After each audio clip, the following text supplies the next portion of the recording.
gross.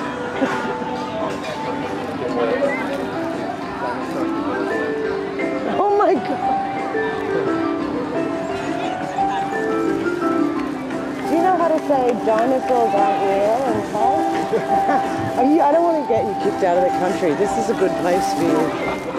Dinosaur ไม่มีจริง Dinosaur ไม่มีจริง ไม่มีจริง ไม่ได้ถ่ายรูปเนาะพี่เห็นนะคุณพูดหันสามมันรอต้อนรับน้องๆอยู่แล้วนะคะรวมทั้งค่ะเจ้าของคลิปหมายเลข1423ค่ะรบกวนมารับของนะคะที่ฝากไว้ที่จุดฝากรับฝากของนะคะเกือบแล้วมารับเรียบร้อยแล้วนะคะตอนนี้ค่ะช่วงสุดท้ายจริงแล้วนะใครยังไม่ได้ถ่ายรูปกับพี่ๆแก๊งไดโนป่วนกวนหันสามค่ะเจอเลยค่ะรีบมาจัดแค่ปีละครั้งเอง You made it. It's the finish. Oh right, the dino run. Because dinosaurs are known for running. Yeah. Has nothing to do with the fact that there's a whole bunch of kids here. Running and right? yes. Children and dinosaurs must go together. Yes. All other animals are for all ages, Yeah. but dinosaurs are for children, just like space. Yes.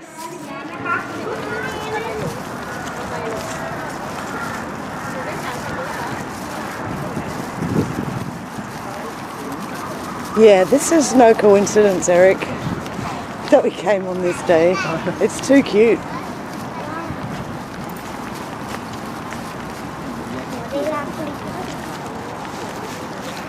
I just had a friend who commented on something the other day on Facebook about dinosaurs would have fallen off the planet. And so I posted him, dinosaurs aren't real. And then he wrote back about half an hour later and he was like, holy shit, dinosaurs aren't real. Because he watched your little doco. Shouldn't be that big of a revelation that something that you've never seen for yourself, nor have you ever seen actual physical evidence for, doesn't exist. But we all, that should be the default position. I felt like I had, because my fucking whole childhood was spent in museums looking at dinosaur bones. Yeah. Every time we went anywhere, it was to a museum to see the dinosaur bones. I guess because museums are free. And I was always bored out of my brain. That's another one that they always bring the kids to is the Dinosaur Museum, the Natural History Museum. We had the Dinosaur Planet we just went to, and now we've got the Dino Fun Run, all associating children with dinosaurs. And maybe Thailand's been a bit behind the 8 ball on their brainwashing. I was wondering about that. Yeah, they're not as deep into it when you explain some of the flat earth proofs to Thai people and debunk some of the ball earth proofs. They don't actually,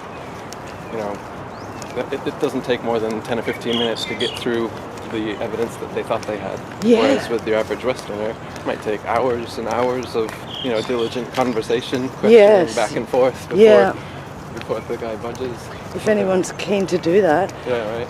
Most people aren't. Well, here they're not too keen to do it either. So right, yeah. It's no different in that sense. It's only different in the sense that they haven't received they don't know what a Foucault pendulum is. Yes. They've never heard of that. So stuff like that, they probably haven't been drilled by Carl Sagan as hard as we were in the West. Right, they haven't watched as many NASA documentaries or Neil deGrasse Tyson shows. I know when I get home, if my parents are still talking to me, my dad will be like, the Carl Sagan's going to be his first one, the shadows, the sticks. Yeah. And, because I remember watching that Carl Sagan episode as a kid with my dad, where he does the shadows on the flat cardboard of the obelisk. Right. And then, I feel like a swim, but I don't want the camera to go in. Yeah, Eratosthenes proof. Right. Proving that the Earth is curved by putting 2 sticks somewhere and seeing that the shadows go in opposite directions. Yeah. Only works if it only works with their sun 93 million miles away. Right. But in reality, if there's a local sun source, a local light source, which you can try, by yourself with a flashlight in a dark room, you can see that that's exactly what would happen. Set up 2 obelisks yourself. The shadows are going to go to opposite sides. Yeah. It has absolutely nothing to do with the curvature of the base. Yeah, exactly. I remember watching Carl Sagan bend that cardboard as a kid and show the shadows move, and me being like, wow, wow. I was fully convinced the Earth was a sphere. That's all it takes is a few straw men, Yes. a few CGI pictures, Yeah. a few fisheye lens high altitude shots. Yeah. That's about it. A couple rockets, real rockets, but never actually going anywhere except for in the Bermuda Triangle. I had someone the other day post, you know, the 1947 Sputnik photos of Earth. Yeah. And there's sort of the mildest curve you can see. Yeah. And they're like, see, that's before NASA even existed. It's like, you don't understand. It's 500 years of obfuscation and lies. It's not just this century, Right. last century. It's a concerted effort for that amount of time too. So Absolutely. It's not like they wouldn't have thought to fake photographs at that time, or that Coordinated. it's impossible to fake photographs. As long as there's been photographs or That video, would've- yeah. it's possible to fake photographs and video. It's not something that just came about with computer technology or anything like that. Exactly.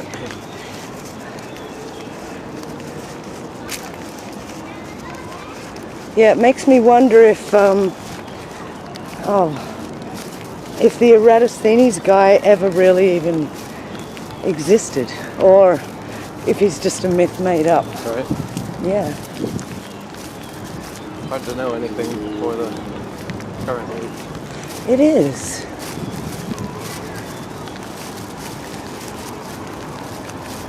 We don't have to take it on faith either. Just Yeah. Because, you know, it's in a book somewhere, or some Authorities historian told said us. it, some authority said it. Doesn't mean it's true. Doesn't mean it's not true, but there's nothing wrong with being open and skeptical. Yeah. That's what people should take away from all of this. Yeah. You don't have to have a hammered down position about every subject at every moment in your life. Yeah. You're an evolving being existing in time. So at any point that you say, oh, I know this for a fact 100% and my position on whatever isn't ever going to change, you just stunted your own personal evolution. Yeah. Whereas you could just stay in a space of constant figuring things out and look at it like, on every issue, this is my current position. This is how I currently feel. Yeah. And you Should shouldn't always- lose friends over it if you really like your friend. Sure. And that's what's scientific. Science is never set in stone, finished, all done. Here's the answer. Exactly. So people It's that never are settled obsessed with science. science and think science is the end all be all, well, if you're truly using the scientific method, then you should never be satisfied with whatever answer, conclusion that somebody's come to, and should be finding further experimentation to either confirm, deny, or further the understanding that That we you currently have. have. Yeah. And what do you think? Can you predict what your next revelation might be? No, I'm not Bigger a than psychic. flat Earth? Not a psychic, unfortunately. I have had prophetic dreams though, which is kind of an odd thing. Oh, Like, fuck, I think I have too. But I also just have a lot of fantasies. I've dreamt like very specific situations in my life that happen Come several true. days or weeks later. Yeah, I think we all have the ability to pick up on especially danger, death, or love. Anything that really excites or damns you. Yeah. You're going to make me go through here again, Eric. No, I didn't mean to. Let's do the run. Let's run it. Oh, there's another dinosaur. This man's got one on his head. It's a chicken, it's a dinosaur. Well, chickens and dinosaurs are related, right? Feathered dinosaurs, they've gone off that idea. Did you notice? There's a First few. the chicken or the egg? Can we ride these? No, it says not to touch it. Oh, look how good your tie is. Don't touch the fucking dinosaurs. I'm glad they have They're for those. propaganda purposes only. Yeah. Don't play with them. Can I like just pretend?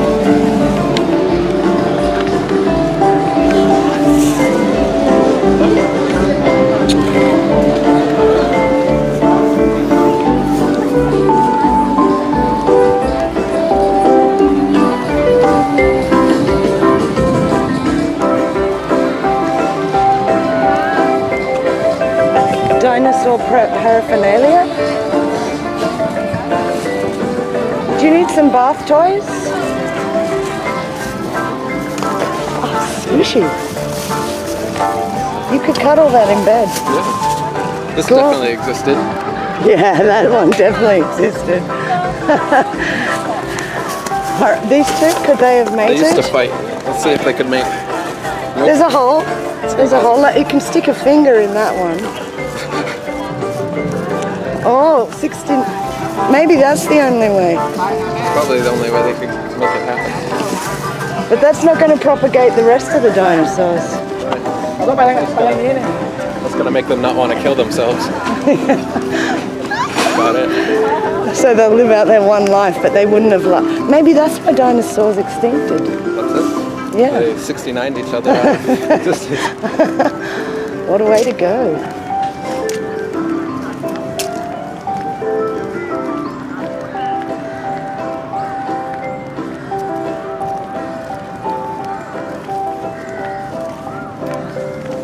Oh, it was such a relief when I saw your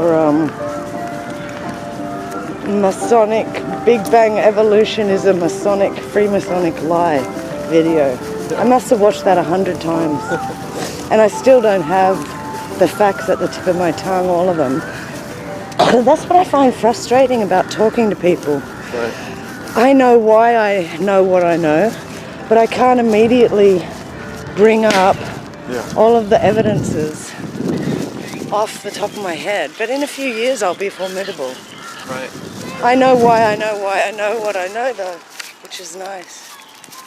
Yeah, it's really hard to keep all the facts and figures and Yeah. timelines and names. And it's no fun to right. get stuff wrong because then Right, and they'll call you up on it. Yeah. Say your whole argument's false just Yeah. because your memory of every single thing you've researched over years of time isn't 100% perfect.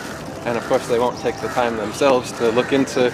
You could even tell them exactly where the information can be found. Yeah. So I just can't remember They're it not exactly. interested. No, they're not going to look into I it. know. Or anything. It's lost.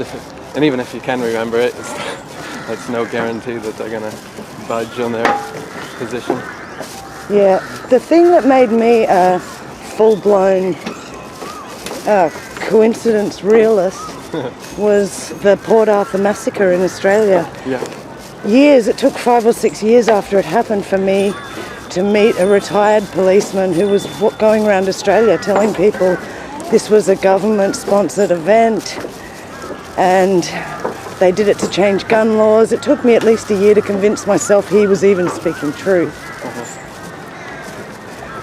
And now I'm watching, that was in 2003 or 4.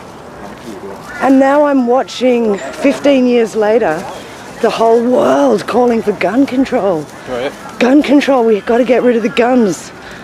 And a new school shooting Yeah. every month. Just And they're all on track. so dodgy. Yeah. The latest one in Florida doesn't look it real either. No. Have you been looking at it? Evidence on IFERS of the Good. new one. Lots of seeming crisis actors. Yeah. A mother that looks like she's younger than the son. A bunch of smiling, the usual smiling the about the dead interviews, people. yeah. They can't stop themselves. Stooping from- delight, yeah. That's it, stooping delight. And when you're people will acting. go to these extremes to explain why it is, to stay fooled. Right. To argue to stay fooled. It's such a big thing when you accept some of these realities. You're now accepting the fact that daddy doesn't love you, the government isn't your best friend, and there's actually a scary control grid, a matrix or whatever you want to call it. There's this whole fake rainbow world that you've been living in, and just like in the Matrix, when he steps out of it, the world just looks totally different. It's run by psychopathic robots or something. Yeah. That's pretty much what's happening here. And those psychopathic robots are our family and friends. Right, and that's Who are Agent employed. Smith. Yeah. Agent Smith can become any person at any time, and that's like when you bring up some of these subjects, your friends suddenly turn into Agent Smith. They're Yes. not your friend anymore. They have all these pre-programmed Responses. answers. Yeah, and they're just like Agent Smith. He's the same person repeating himself in Yeah. different people. Because How it's he's just- been controlled and Right, to right. think. so they're Oh, just running yeah. that program. I see that when I saw that in myself first with the flat earth, like the earth's a ball, the moon's a ball, why wouldn't the earth be a ball? The sun's a ball. Yeah. And so that's what made me have to look. I saw my cognitive dissonance. Yeah. I felt so... David Icke wrote to me and said I was his worst decision of that year. Yeah. I wrote... This is after everything happened. He wrote to you. Well, I left in around January of 2014. And then I got back to Australia, and around April or something, I wrote to David and said, look, I hear that your manager, Sean, has just stolen the station from you and kicked you off your own station, because he had. Did you hear about that? David Icke started the People's Voice, and then at the end, Sean, his manager from BBC, Disney, Big Brother, the guy who controlled the sale of all his books, organised his website and everything, who ran the People's Voice, who stole £2 million, basically, kicked David off the People's Voice. He still let Richie Allen have his show, and Richie would occasionally invite Dave in, but Dave had the People's Voice taken from him. And it wouldn't have even started if Dave's name wasn't attached. I thought Dave was the head of it. He was the head of it. Well, he's like this. He's under his manager. That's when I realised this guy's controlled opposition. Right. And what were we talking about, Sean? I don't know, but you told me previously the story about how you sent him 12 letters. Yeah, I worked really hard to get that gig at that TV station or internet station. I sent 12 letters over 3 months and finally got it. I sent 12 letters, they never wrote back, then I bought a ticket to England, wrote 3 more letters, and then they wrote and said, hey, you sound fun, come along and we'll give you pretty much whatever show you want. So that's how that worked out, and that was nice.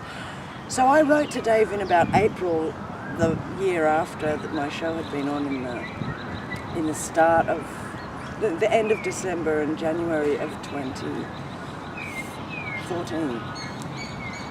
And I wrote to Dave in about the April or May when I got back to Australia and said, I just heard Sean, your manager, has stolen the station off you, and I'm sorry, and you know, if you ever need a friend, I'm here, kind of thing.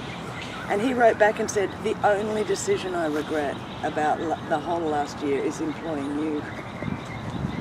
And maybe it was because of the smell of piss under his car. That was a funny story. He said he wasn't paying you for most of the time, so you were like living in some sort of trailer or something. I was living in a really cool van which had a gas heater, thank God, because it was London winter. There was almost snow outside the van. And so at night, when I didn't want to go out into the streets and piss or whatever, I only shat once in the van, okay? That was in 2 plastic bags. I double bagged it. And that was because it was an emergency. That was in 3 months, Eric. I'm pretty organised. But yeah, I used to pour my wee down the sink of the van at night, and then it would be dry by morning, but I'm sure it made the whole parking lot smell like Elephant Park at the zoo. And David's, unfortunately, his parking spot was next to my van. So I think that might have subconsciously turned him off me being a nice person. Or consciously. Yeah. But he knew that I was not going to bow to anyone's direction as well, and that scared him, I think I realised. But I do think he knows he's being controlled. I think he acts like a doddery old man for a reason. Mm-hmm. And then Ken O'Keefe, that was another issue altogether. He was one of my big heroes. I thought he was one of the greatest orators of our times. He's a very strong, macho, ex-military, which is so important for people to have respect. When you watch someone who was in the system come out, they're so much more damning than, like you say, some yoga teacher in Thailand. You don't have the same kind of reach as even a Joe Rogan, because they've got that, oh, I was in the military. Was Joe Rogan in the military? I don't think he was in the military, but Right. he's got plenty of Hollywood connections and everything. But he's in the comedy scene, and then he's in UFC, so he's got his fingers in a bunch of different popular worlds. Yeah, I don't know why I got the military feeling about him. I must have confused him with Kokesh. He's got military guys on his show. Hunting. He's a hunter. He's got a bunch of hunters on his show, so it's to that kind of machismo.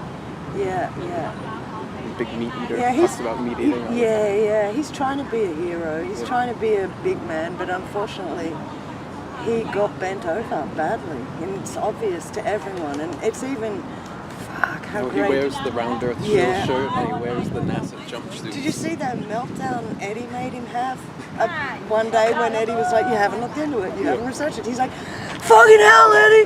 There's all the scientists that have ever lived don't mean nothing, and it could have been kind of been lying." And Eddie's like, Look into it. "Gotta look into it. You haven't researched it."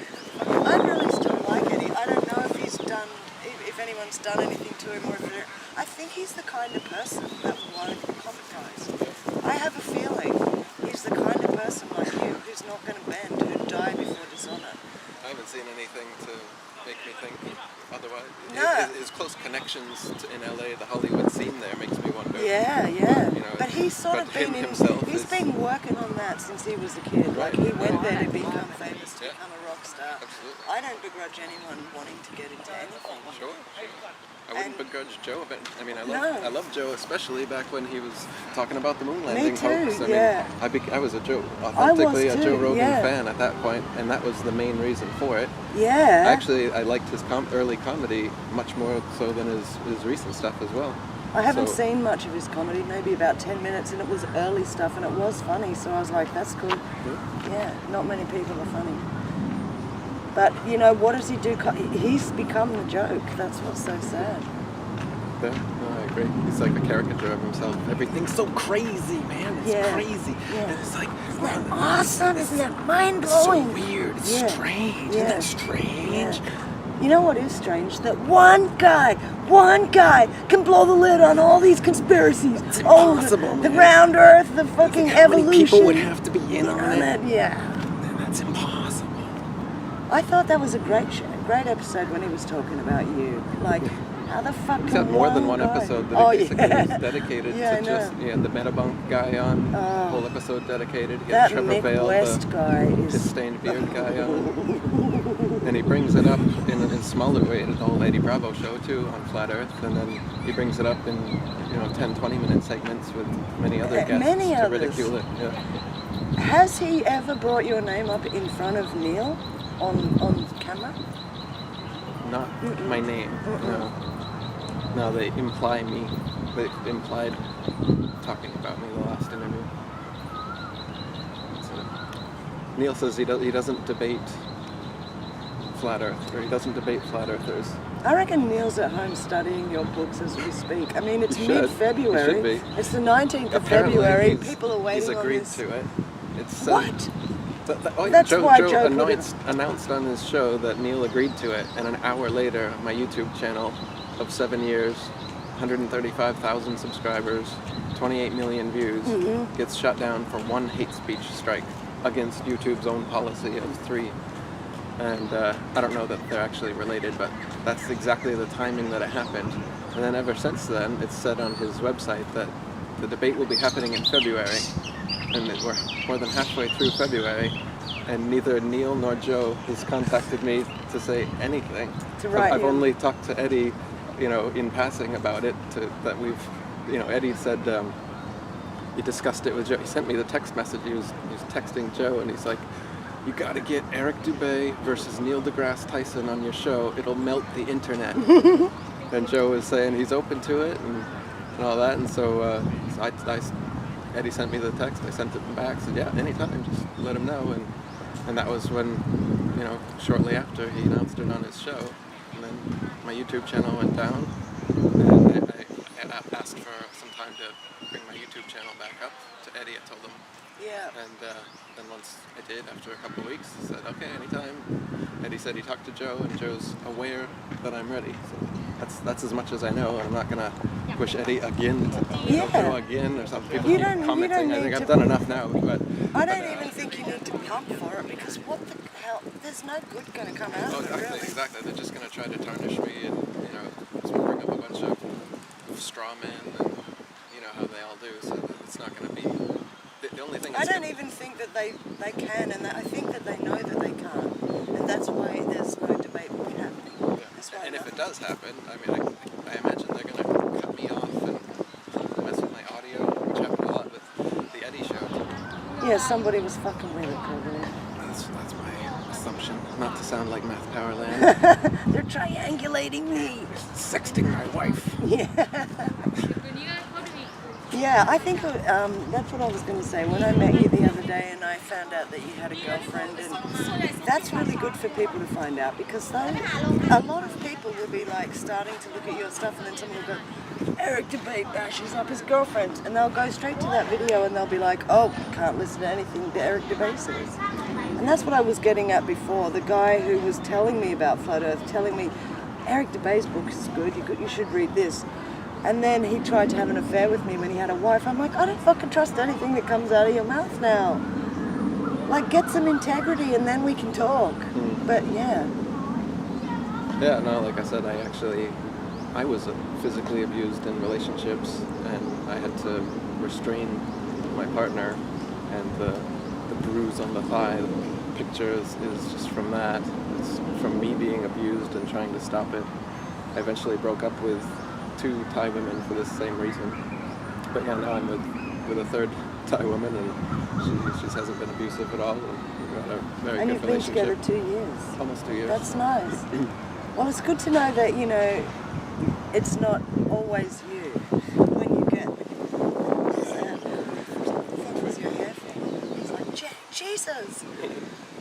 So that was good for me to hear, and just to hear you address it in private with me was good, because I don't really think you need to go on the internet and address any rumours about yourself, because things that people say about you...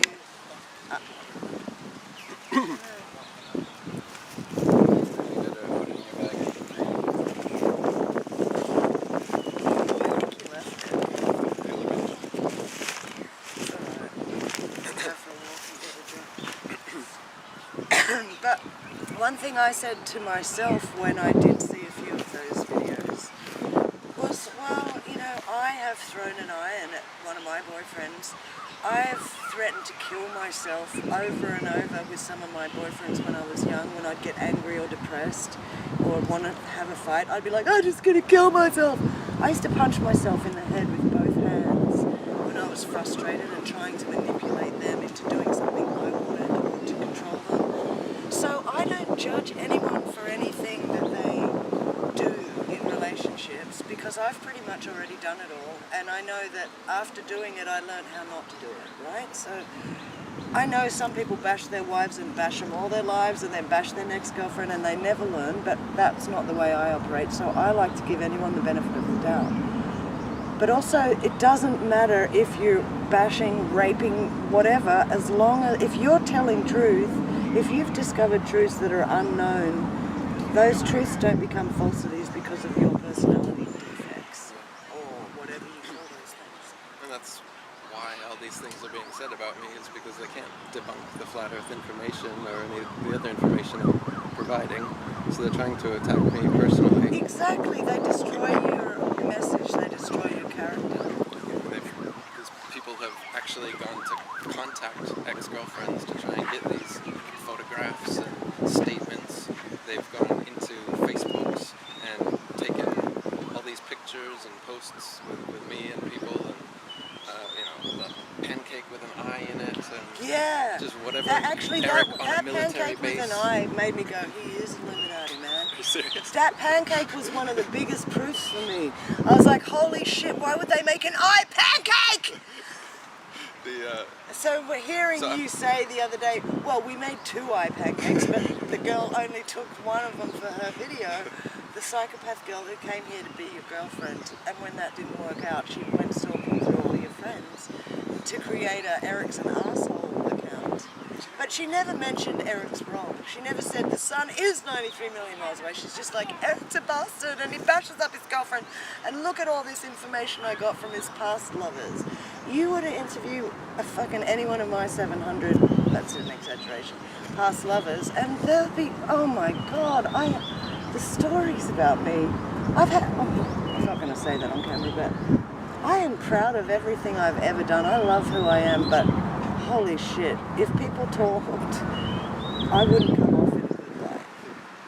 I've done a lot of crazy things. Most of them, I mean, I've had people write albums of music about how crazy I was. I think I've been interesting at least. I've been my whole self the whole time, and that's all I can be. But that's why I'm always frustrated with the work that I do, because I'm so the opposite of you. I'm so disorganized, retarded, technically. I'm not disciplined in this, in getting things done in a logical procession, which I notice about you is wonderful. That's how you've managed to get all this stuff compiled that people can actually lean into to learn. And it takes months, years, and if you hadn't have spent a decade compiling it, learning it for yourself and then compiling it, none of us would be where we are. Math Powerland might have got us thinking with his photo or painting, but what else have you got from him ever that's been good, that you could say, sit down with someone and explain? Right. Yeah, he doesn't provide much. He doesn't even tell you, go and look at Samuel Rowbotham, look at Lady Blunt, look at the historical figures who were enthusiastic flat earthers throughout history. Meanwhile, all he does is egotistical things about his hair, his girlfriends. He wears Masonic t-shirts. I don't live in Thailand. Yeah. And that I can't speak Thai. It was well organised of you to get to Thailand. You did, yeah. I live on a military base. That was part of that other girl. That girl, I just dated that girl for 2 months. Her father was in the military. I was on a military base because that's where she lived. You just, you know, you pass a little gate because she has a little sign on her car. What else did they say about me? If you're going to be on a military base, you want to be on a Thai one. Being the an American, Illuminati. Did you notice that? They're like the New World Order Thai military. It's like, I had no idea that the Thai military was known for its New World Order Illuminati connections. Yeah, but they make it that way. protecting their flat Earth assets. They claimed that I lived in Washington D.C. And you never did. I never did. Not that it would mean anything if I you had. did, They're I trying know. to make that association. I was born in Canberra, which is the satanic capital of Australia. And it's when I say satanic capital because all of the roads, the whole city was planned by a Satanist. There's like pentagons in the road maps, just like in Washington. The American Embassy, the War Memorial and Parliament House are triangulating each other. And so, you know, some people think I am a government asset because I grew up in Canberra, so I can understand that's funny for you. I don't think anyone in the community is immune from skepticism, nor should they be. No, they shouldn't be. It's okay. Well, that's part of the reason why I decided to stop in Bangkok and meet you, because it helps clear things up. And 2 days with someone doesn't clear something up either. After being friends with David Icke for 5 or 6 months before I realised he wasn't good, I always say don't decide who your friends are until you're on your deathbed, because that's how you'll really know.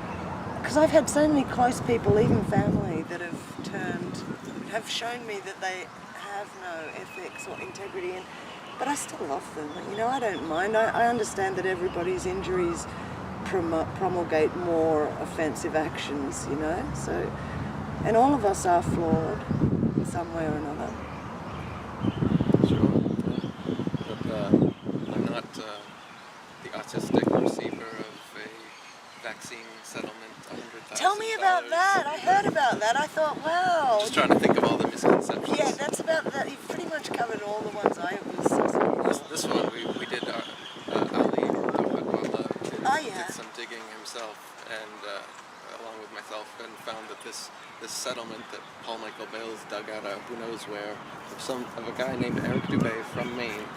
Actually did happen. Oh, right. I was skeptical of whether it was even real because I knew it wasn't me, and he was trying to pin it on me that I got this vaccine settlement in late 2000s, I think it was. Yeah. And that's I haven't even been to to America then since that time, whenever it was. Yeah.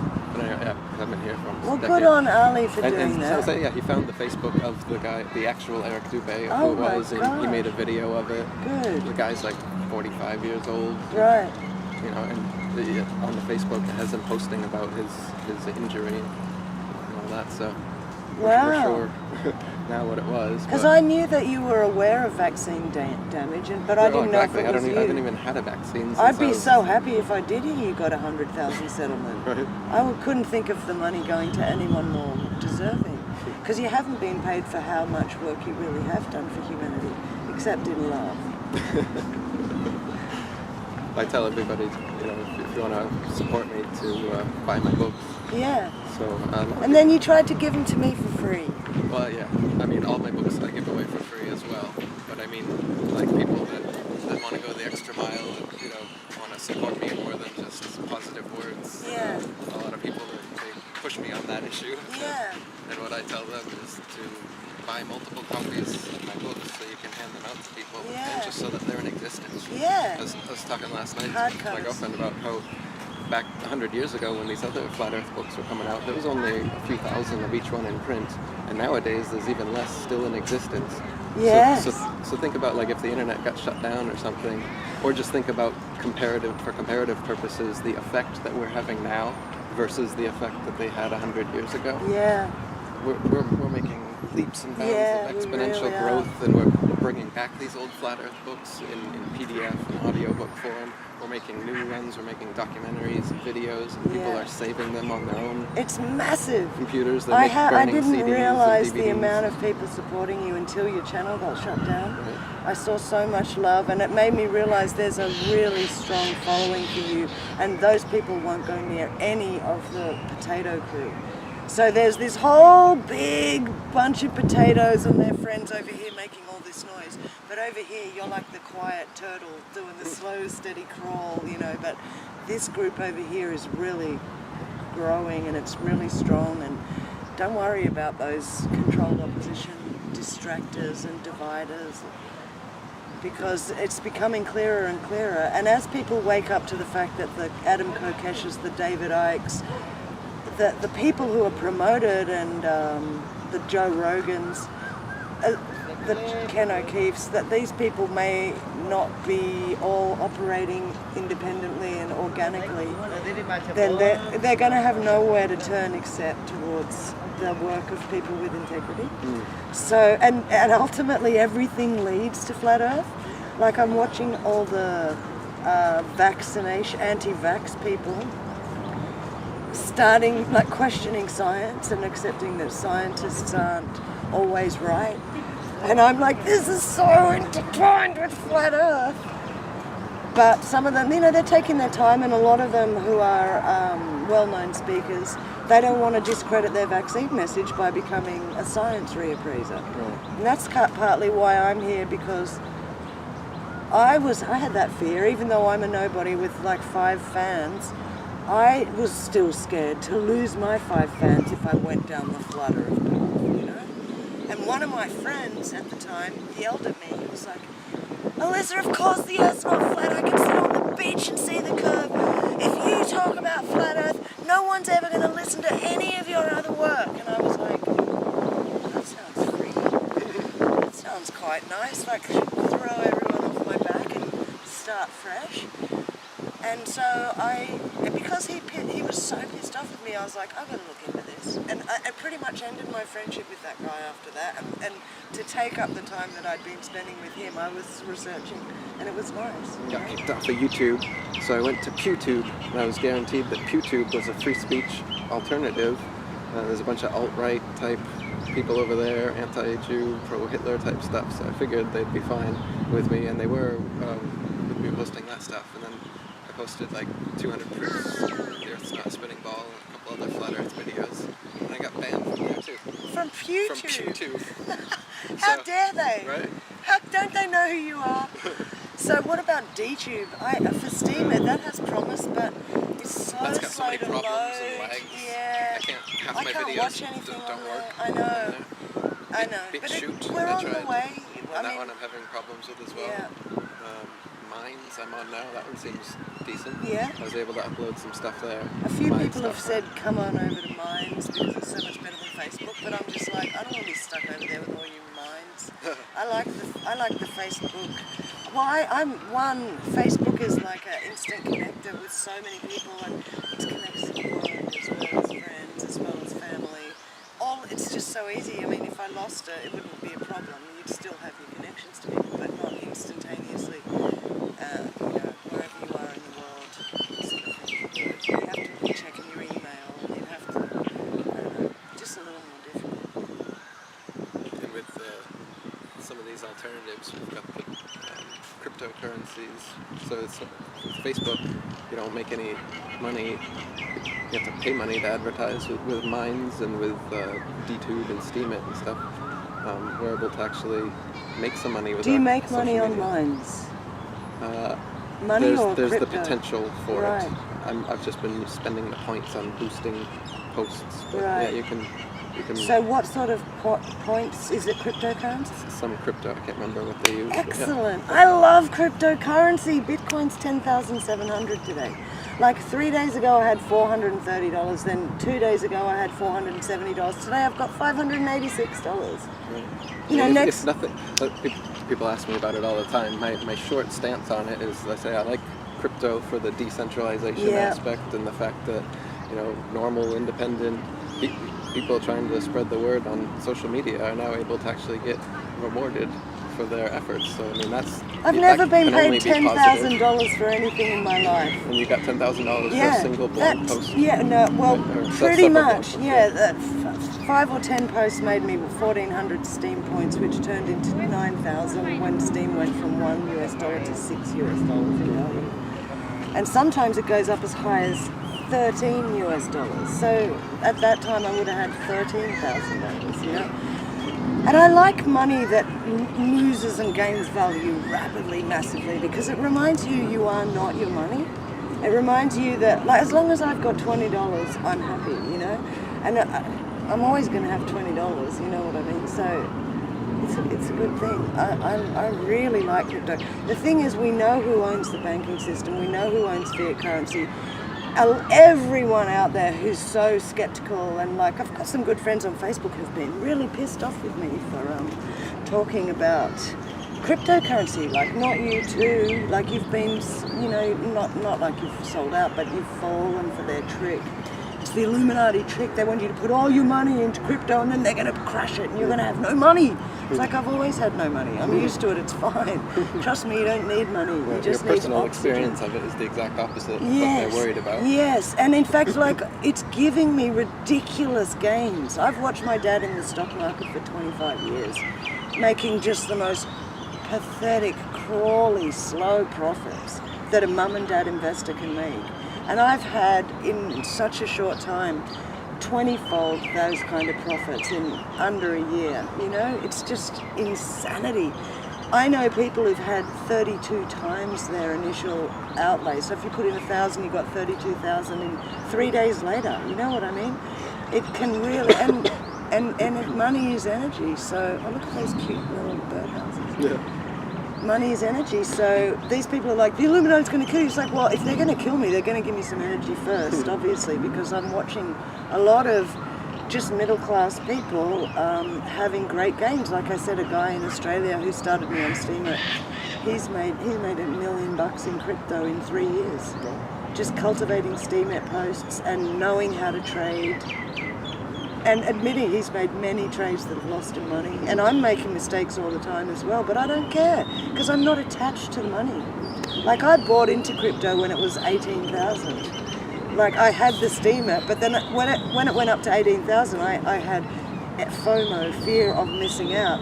And that's what they say is the thing that every stupid idiot does, is when it gets really high, you're like, I gotta buy that.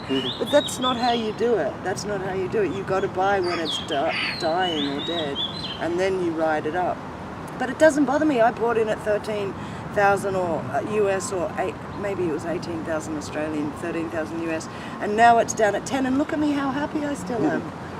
I came to Thailand on this holiday. I'm going to Australia. It's just money that came from nothing, but it didn't come from nothing. It came from all the work that I did for free leading up to this time. So it's a good thing. And plus, we don't know who Satoshi was. There's a chance it was a Rothschild, hacker grandson, genius. And we know from the Economist magazine from 1988, have you seen this? You know the front page of the Economist magazine always predicts what's coming the year after?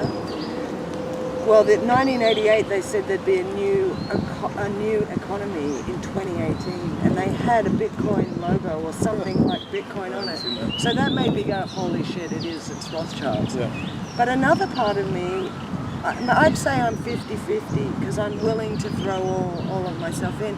Another part of me lives in hope that this was created by some super kid genius who could see that we just needed a new trading token and who had the tech skills to program it to make the, whatever you call the interface or something, that we could all sign on and get it. And most of my friends who are into Bitcoin got into it in 2010, 2011, the anarchist community, and they just sat there they bought it all, and then it just died and sat on $1 or a really low amount for about 4 years, you know. So they all kind of lost their excitement about it. And then I've just gotten into it lately when it started to go really, really up and down like this, because that's more fun for me anyway. Like, I don't want to buy crypto and sit on it for 5 years, even though that's what you have to do to make really big money. I just move a bit from my Steemit account, I buy Bitcoin, and then I watch that Bitcoin make maybe $40, $60 or $100 on a $500 base amount, and then I take that 100 out and spend it, you know. So it's cool, it's really nice. I wouldn't be completely suspicious about it. It's bought me this holiday which I wouldn't be able to have, or I would have been able to have, but I would have had to do about 900 more massages. And then I'd be like, hey Eric, how's the flat earth? I'm already so tired. One of my favorite YouTube channels, the Hottest Vegan Couple. Oh yeah, they're cool. They send me some messages sometimes. Yeah. They liked my Neil deGrasse Tyson video. Yeah. They were like, you've covered everything in that. I was like, well, you're one of the 9 people in the world who could handle the swearing to listen to the end. But they're cool people. They are. They've moved to Mexico. And they moved to Mexico on Steemit. Yeah. Yeah. And they're maintaining their lifestyle. Yeah. And I guess it mostly Steemit blog posts about the food they're creating there in Mexico. Great. Every meal, Carolyn's posting her meals. And, great. Yeah. There's a huge community on Steemit for everything you could be interested in. Like one of the biggest posts was one girl made $25,000 for a week. God. There you go. Yeah, down a little bit more. I'm not real. And it's starting to sweat the globe, see? It's not global warming, it's sweating because the pressure you put on it. I can't believe South Park hasn't had you on as a character, except that would make me doubt you. Eric Cartman, who hates Jews. You know, Eric? Yeah. The Nazi. I have wondered. You don't hate Jews. You should clear that up. Do you hate Jews? No. Of course not. It's a joke that everybody makes about you because you revise history. You're a history revisionist. Yeah, sure. I don't believe the official figures of the Holocaust. And neither does the Red Cross, and neither does the people of Poland. Right. So that shouldn't even be controversial, but it's so controversial. Anti-Semitic, dude. It's so controversial that it's the only historical event that's against the law to talk about in 18 countries. You get put in jail for it. Monica Schaefer, a Canadian citizen who went to the Sylvia Stoltz trial to support her, who was another woman, a German woman, exposing the Holocaust and other Jewish myths. And Sylvia was in prison for years, if I remember right. And just while she was there to support her, because Monica had made a single video when she was in Canada, where Holocaust denial is not a law, saying that she was apologizing to her German mother for what she had thought about. She's in jail right now, isn't she? She's now in jail in Germany. They just came and kidnapped her right from that trial, and she's been in jail ever since. And she's about 70 years old, isn't she? Is that the one who's 60s, in her 60s? And such a beautiful looking woman. And she's saying I'm sorry to her mother because she always hated her German roots, and I've always felt sorry for German people. Even before I knew that we needed to do this revision of the official version of history, I've always felt sorry for Germans because we had so much propaganda in Australia. Every week on TV there was anti-Hitler war documentaries, And at school, we learnt all about it, and we learnt about Anne Frank. But we never learnt about Stalin, like you say. We never learnt about the North American Indians Holocaust. We never learnt about anything. We didn't learn about Pol Pot, anything local. We didn't learn about Indonesia. We just learnt about Hitler. And that's why Hitler has become a caricature now, and that's why he's on t-shirts and stuff, because in places where you're not going to get arrested for wearing it, obviously, but because when you push something to that extent, it does become a joke. It loses its ability to have an effect on you when it's over pushed. It's like when you need to sell something, you shouldn't oversell it, you know. It's the same sort of thing. They oversold Hitler, and so one day you sort of wake up and go, yeah, was he the only bad guy we ever learnt about? Just trying to make ourselves feel better about the fact that we carpet bombed and slaughtered half the people in every city in Japan, and carpet bombed Germany, and God knows what else to kill 70 million people. Have you seen Hellstorm? I've fallen asleep during the first 40 or 50 minutes of it about 6 times, because I don't like old footage. It reminds me of all the documentaries I had to watch, and just the rape factor from our own side makes me so depressed. It just makes me think, holy shit, there's a divide between the sexes, that people think they can just go to another place and rape women, and it's not a reflection on the way they are at home or something. Yeah, that's the worst thing about war. I don't mind if men want to fight and kill each other, but then to just go and rape and destroy all the women that way, it's so disgusting. And that Hellstorm really focuses on what our side did in the way to the women after the war and even during. And it just depresses me so much I switch off. But one day I'll get through it. It's like 4 hours, isn't it? Or 3 hours? Hellstorm's only an hour and a half. Oh, right. Well, I've never made it to the end. Yeah. I've watched your documentary, The Greatest Story Never Told. I took a lot from it. Yeah. Well, no, mine's not. That's another good one. The Greatest Story Never Told. Oh, I thought that was yours. What's your one called? Mine's called Adolf Hitler versus the Jew World Order. The Jew World Order, that's right. I took clips from Hellstorm and The Greatest Story Never Told, and many other places as well. Do you have any German roots? Yep. You look a bit Germanic. Mm. I love our friend Mary Moon on Facebook. She's really proud of her German roots now, because she's re-educated herself.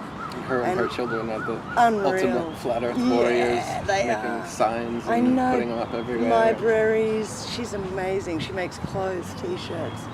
Yeah, she's a really forward and amazing, strong girl. I like her.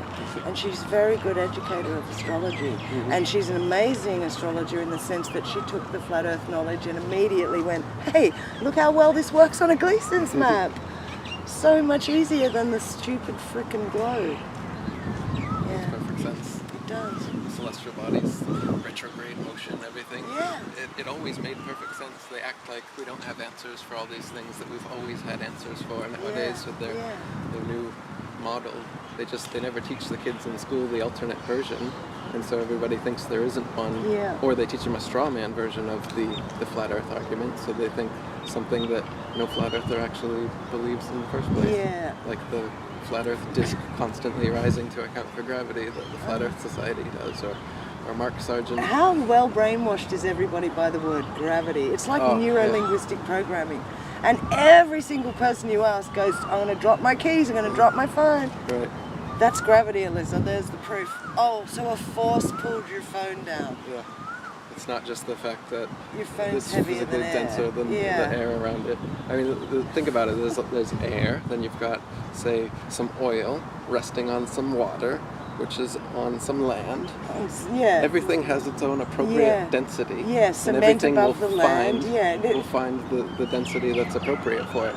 Just like a helium balloon will rise up. So where's gravity now? Is a helium balloon an anti-gravity device? Exactly.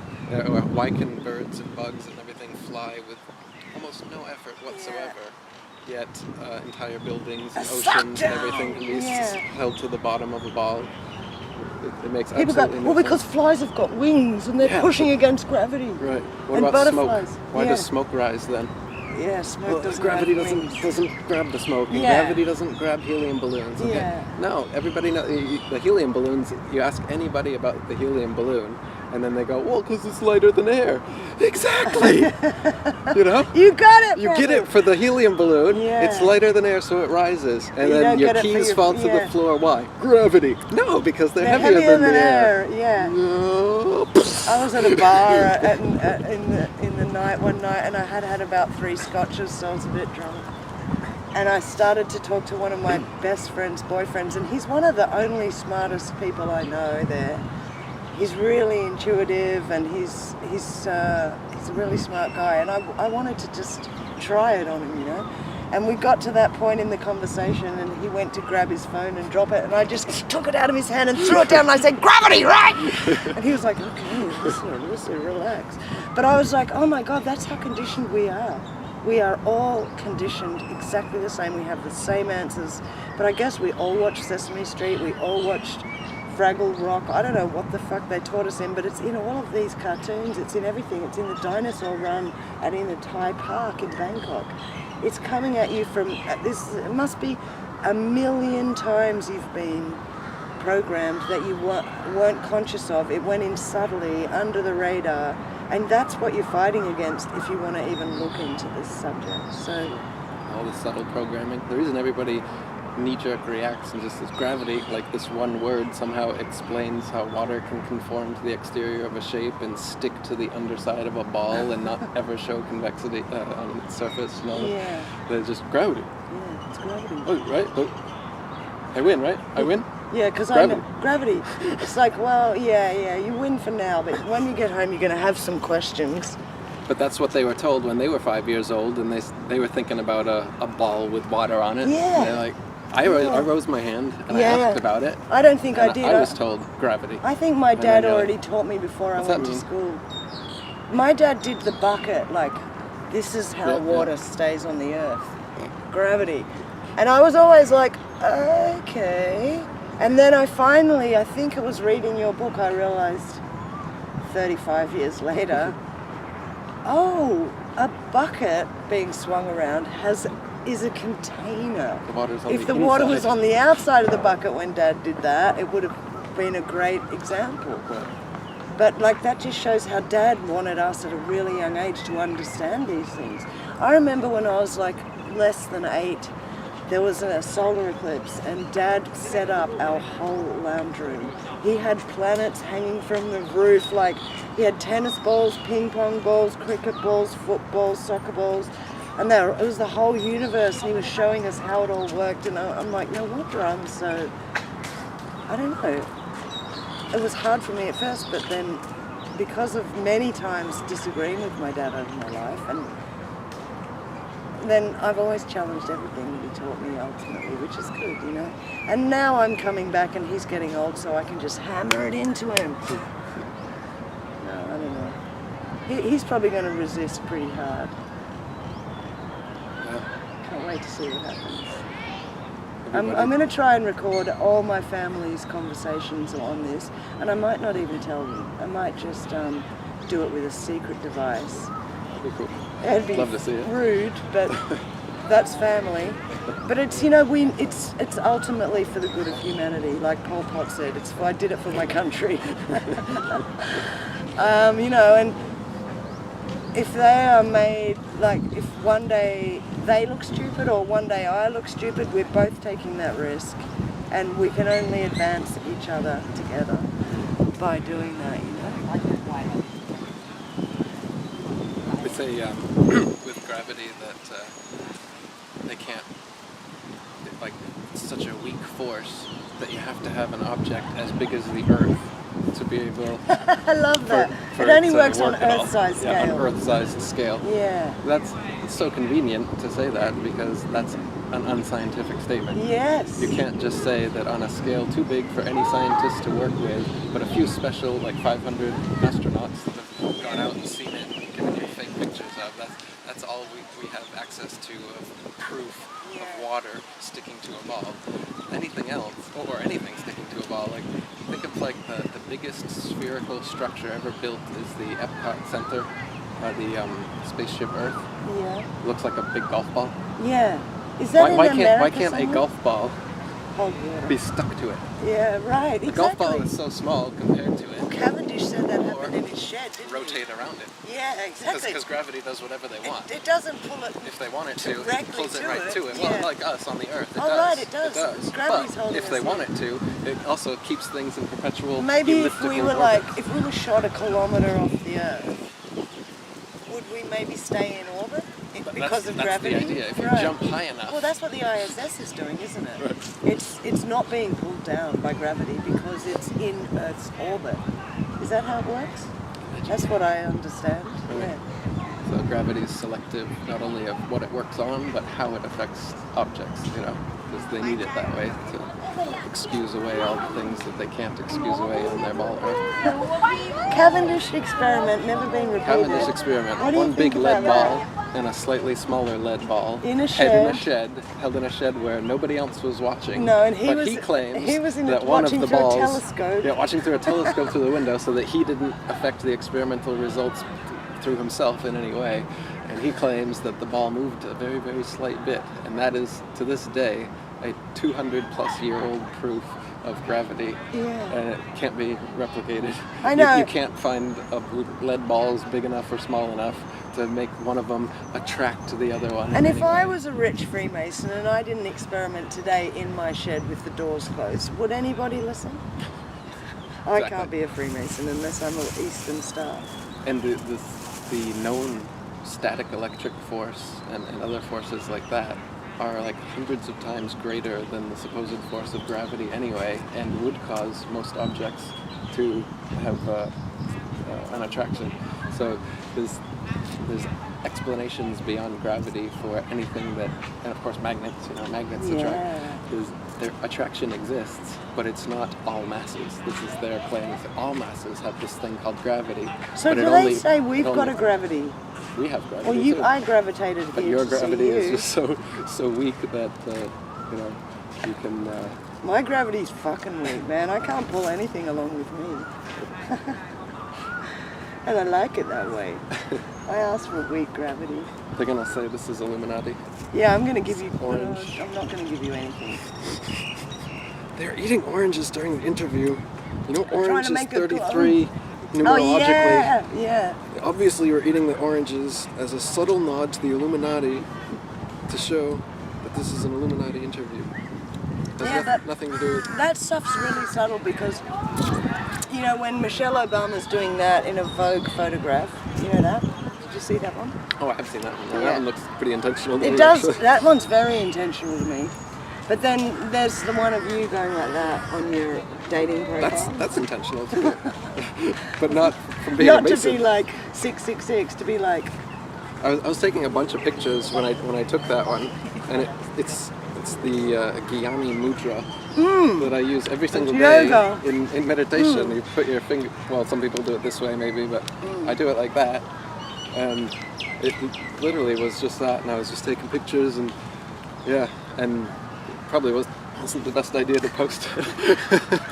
well, yeah, but that girl put that piece together. And Exactly, and Freemasonry stole these hand signs Yeah. from yoga in the yeah, first because place. they are powerful. And Yeah. I was hoping we might be able to find some. Didn't see any while we were walking, but you'll see Buddha statues of Buddha doing doing it, this, yeah. doing this, doing this one. The- And even that, I think Yeah, I've this one. seen this double, yeah. This one too, The even. M, all right, the- yeah. So these hand signs have been known for a long That's time. why they take And them. Yeah, that's why they took them on. That's why Napoleon uses it, because 3,000 years earlier, Shiva was doing it or something. Oh right, you know? there's plenty of temples with Shiva doing hand signs and other Hindu gods doing these hand signs. So it's not a Freemasonic thing originally. They don't own it, yeah. Absolutely. They're just riding it, shall we say. Mm-hmm. And they ride all the stuff because they understand the laws of nature. I mean, it's so It's supposed bizarre. to be subtle subliminal cues that it gives to people, the way you hold your Yeah. fingers, as well as Well, Ken O'Keefe, right? Yeah. His whole 9/11 video, which was a great video that he did at the People's Voice. It's like a 1 hour or 2 hours of stuff. It was pretty damn good. He holds his hands in front of himself like this the whole time, like Angela Merkel, And I think that often they are using it to say to people, it's okay, I'm in the club, you Right. know? It's okay. Absolutely. I'm here. Especially back in the day. The people in the know, yeah. Nowadays, people know about it, so a lot of people that aren't in it are doing it Yeah. and stuff. And even like videos where I'll be making fun of, like I was making fun of Orphan Red, Yeah. who did like Yeah. a quick one Just in like her Mark IPS Sargent did video, too. and so I did it, Yeah. and now I'm doing it again many times. Right? There's a bunch of them. Yeah. So that people they're Take gonna a take screenshot, this yeah. screenshot and Go, then "Look they're at gonna say, Eric look and Eric, he Elissa." kept flashing it during the, and they're gonna take it out of context to the Whereas fact we that could have just been talking about Iron Maiden. whatever. Yeah, there's plenty of things that the sign has. Megadeth. I love you. Metallica. It means I love you. Well, if you hold the finger out. Right. This is I love you in American Sign Language. you. And it's made it all over the world. Here, Yeah. here in Thailand, they do this all the time. In pictures, I they love smile. you. I love you. They don't even know what they're doing. So they're not Masons or No. Illuminati. But the original people like Dio, the musician, and Metallica, Yeah. the ones that originally started this, as well as Helen Keller, Yeah. who started the in Sign- American Sign Language. I love Helen Keller. She was amazing. Yeah, I mean But I've heard strange stuff about her in the last few years too. Yeah, absolutely. So I mean, the people that originally brought these into popular culture may have been, knowing what they were doing, but the average person on the street that's imitating them has no idea what, the origin of the signs and No. symbols. None of us do. We're profane. Is that a word? Let's talk about your uncle, the Freemason. So people often accuse you of being a Freemason because your great uncle was a Freemason. Oh my God, the 85-year-old Jewish jazz musician that I was talking to the other day about flat Earth and the moon landings and 9/11 and the revision of historical revision, being a Holocaust denier or a truth seeker about the Second World War. Why am I talking about him? I can't remember. Well, when you were massaging him, you first, what was the first thing you talked about? Flat Earth? Freemasons. He told me, I'm a Freemason. I'm like, well, you mustn't be that high up if you don't know the Earth's flat. And he said, well, I went a few times, but I'm not interested in the silly aprons. And I was like, well, that's why. I said that you're probably in the Blue Lodge or the Red Lodge, whichever lodge is the one where you're just philanthropizing and making money for children, retarded kids. The other lodge are the one eating and fucking the children and God knows having dead bodies in the morgue. And you've heard some of those defected Freemason stories? Shriner like stories, Red hospitals, the things they get up to in their children's hospitals. I don't want to know. What are you telling me? Just like organ theft as well as another thing. Yeah. So a lot of people say you must be a Freemason because your great uncle was a Freemason. And my dad, somehow, he got put on there as he's a Freemason. We are actually on an anti-Mason list, both me and my dad, because we've spoken out against Masonry so publicly so much. So we're certainly not Masons. Nobody in the Dubay family is a Mason. And my great uncle, who is through marriage, he says he's a 32nd degree Mason. But yeah, he's in his late 80s now, and I didn't have any contact with him for years. And the first contact I had with him was when a few years ago he made a Facebook account, and he came on to one of my Flat Earth interviews, and he just wrote bullshit with exclamation points. Why the fuck would he do that? Like, didn't he realize he was going to be exposed? Sure, yeah. Or he just thought, I can control Eric with some anger here. Yeah. Because that's how the Freemasons control each other, with fear or ridicule anger. and threats and all that kind of stuff. So he said, bullshit, and then what did you write? And then I wrote, bullshit, I'll tell you what bullshit is. You can see the thread on iFirst. You can I copied it all. you can put this screenshot, we can edit it into this video.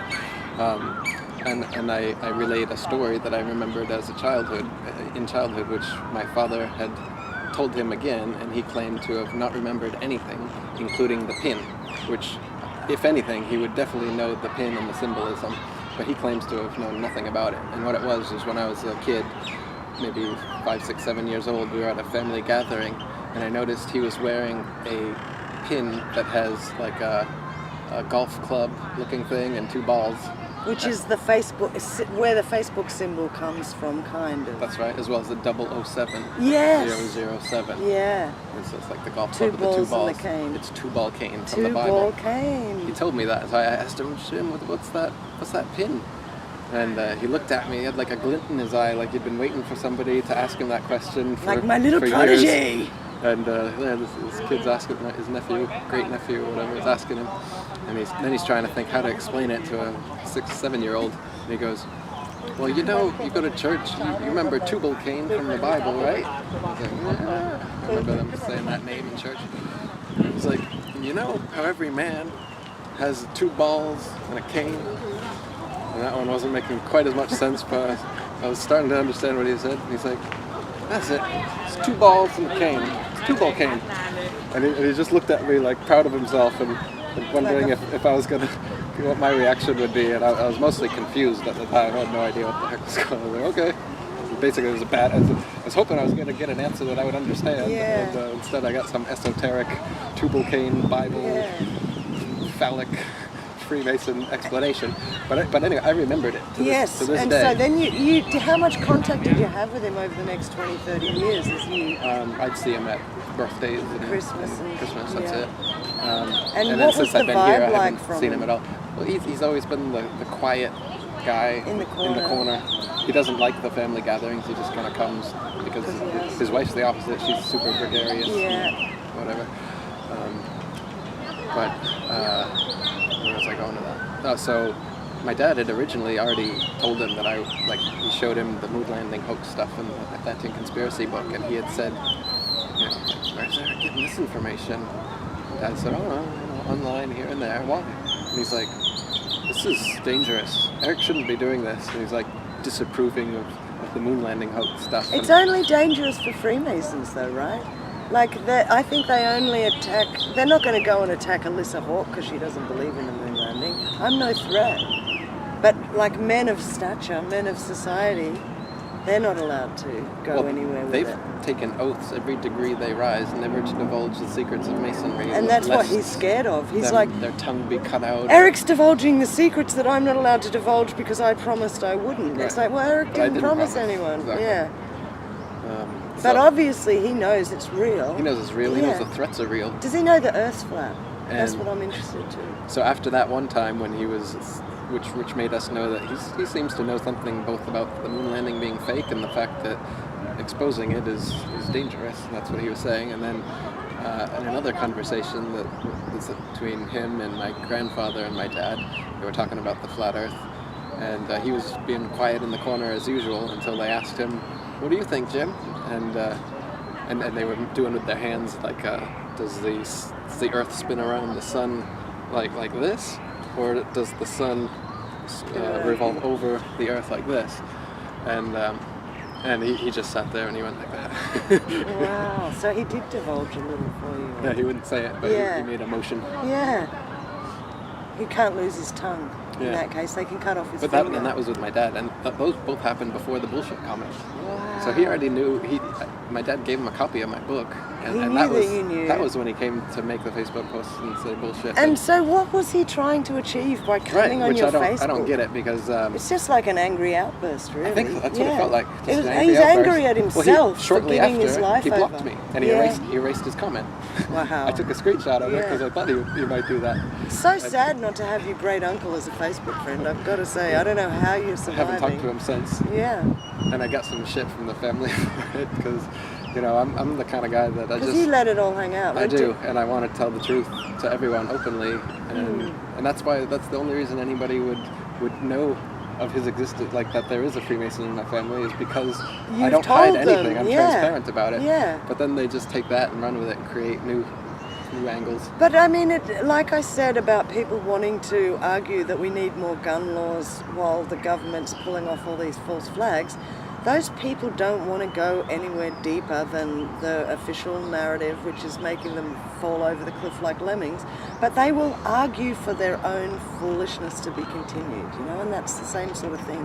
But also, your great uncle has, on top of that, he's devoted his life. He's given his whole soul. He's like compromised himself his whole life, and he's angry. He might not even know he's angry.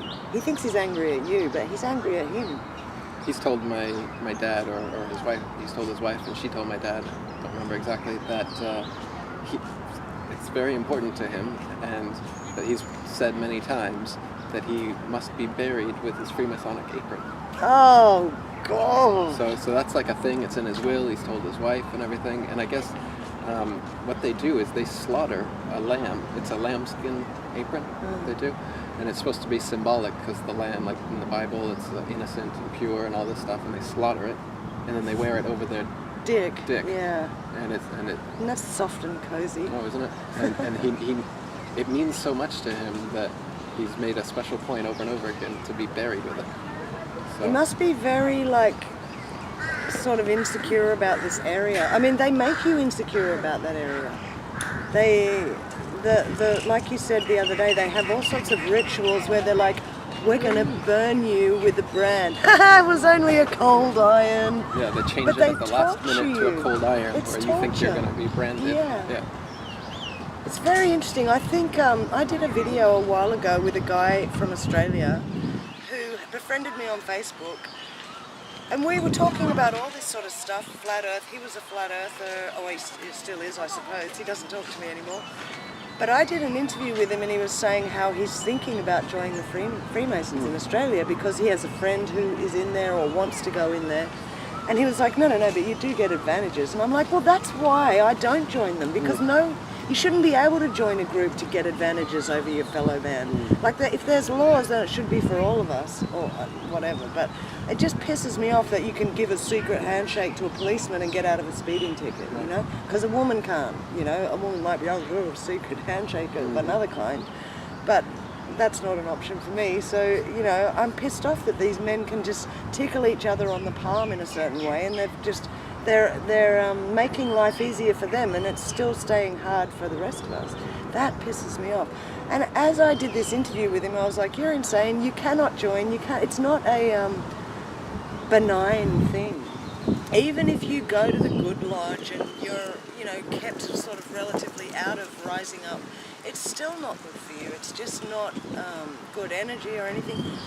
After months after that interview passed, I started to realise he is already a Freemason. He was before he even started talking to me.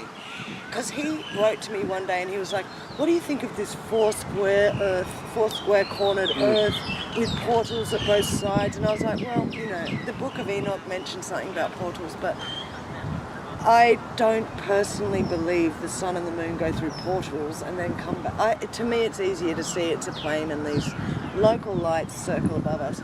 And he was like, oh, why? Because you've been something about Eric Dubay. Or why? Because you're an Eric Dubay fanboy or something. I was like, no, because I'm using logic and it doesn't sit right. And after that, I just clicked. One night I had a dream and I was like, he's already a Freemason. And that's why they sent him to be my friend. To kind of be my friend and carry me over here away from the truth. And I'm like, I don't even like people, motherfucker. I don't want any friends, especially not fucking Freemasons. There's no culture in history that has a square flat earth map or a square flat earth cosmology. Of course there isn't. All flat earth cosmologies are circular. But what about the Bible saying the four corners or the four pillars? It's been translated in so many different ways. Well, I'm not into the thing the that's Bible. being called a corner very well could just be a cardinal direction or something exactly, like this. It doesn't have to exactly. be a physical limit or anything like that. And we don't know if it's a perfectly round circle, if it's flat, or if it's an endless plane, or if it's the shape of Tasmania or whatever. None of us know, and until we have full investigation. People get really confused by the cardinal directions and how they work on the flat earth.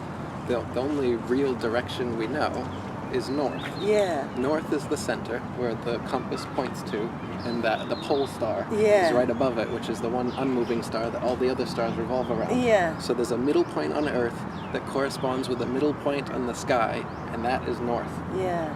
Every line outwards straight from that is a southward line. Yeah. A circle around them with that Polaris 90 degrees to either shoulder is an east or west course. People are confused about the ball earth because they're told that if you travel east in one direction, just keep going straight, you'll come back to the place you started. Now, first of all, nobody's ever done that. Yeah. When they were sailing, they had to sail around the continents anyway. Yeah. So nobody has or could go in a literal straight line and East come or back west, to the place except for Captain Cook and that, who were trying to. He wasn't going in a straight line either. No, because they were trying to hug They were the trying to find an coastline. inlet of the Antarctic coastline. And they never Captain did. Cook, Captain George Nares, and Captain James Clark Ross are three people that had big expeditions, many years long, 3 to 4 years, and More than charted 50,000 miles, 60 to 70,000 miles, never finding an inlet to the Antarctic Or getting ice back wall. to the starting point, right. And now none of us are allowed to go down there. Right. I mean, in and the if same you talk sense. about an ice wall, it's the craziest thing ever. Yeah. Yeah, we have footage. We have great footage now.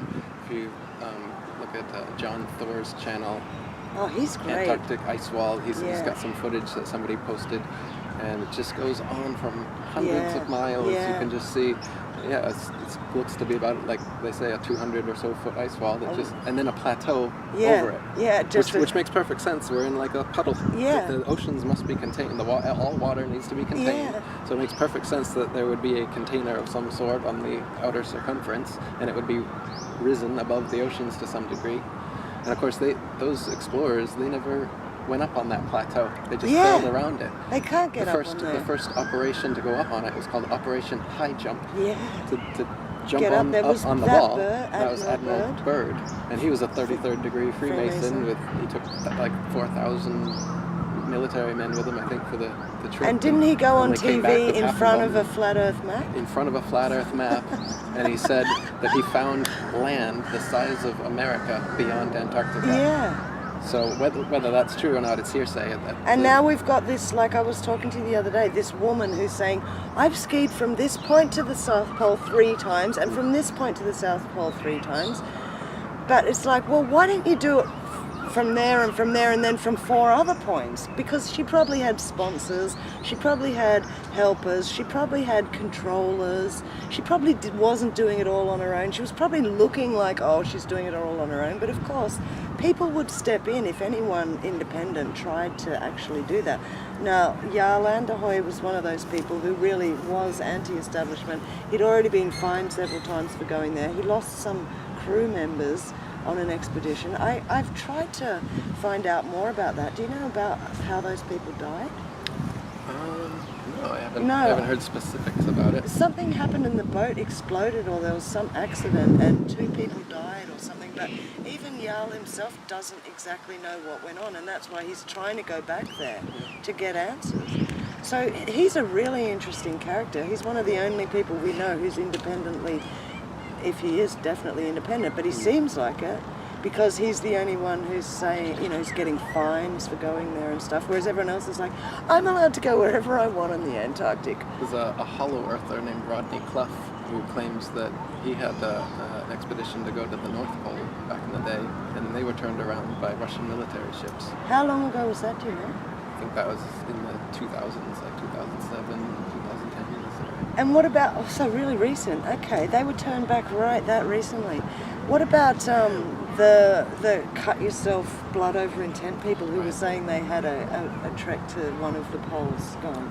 Quasi-luminous. Yeah, I think they've died down. They've gone with the potato crew. Not literally, but in everyone's minds, they're like, no, I'm going to move you over to that side and I'm just going to go down this But you watch their videos and it's all just like they're just taking words apart and symbolism and mixing them together and talking about how if you cut yourself, bleed on a piece of paper and write some spell, it'll come true. It'll come true. And what they're writing is that they'll bring heaven to earth.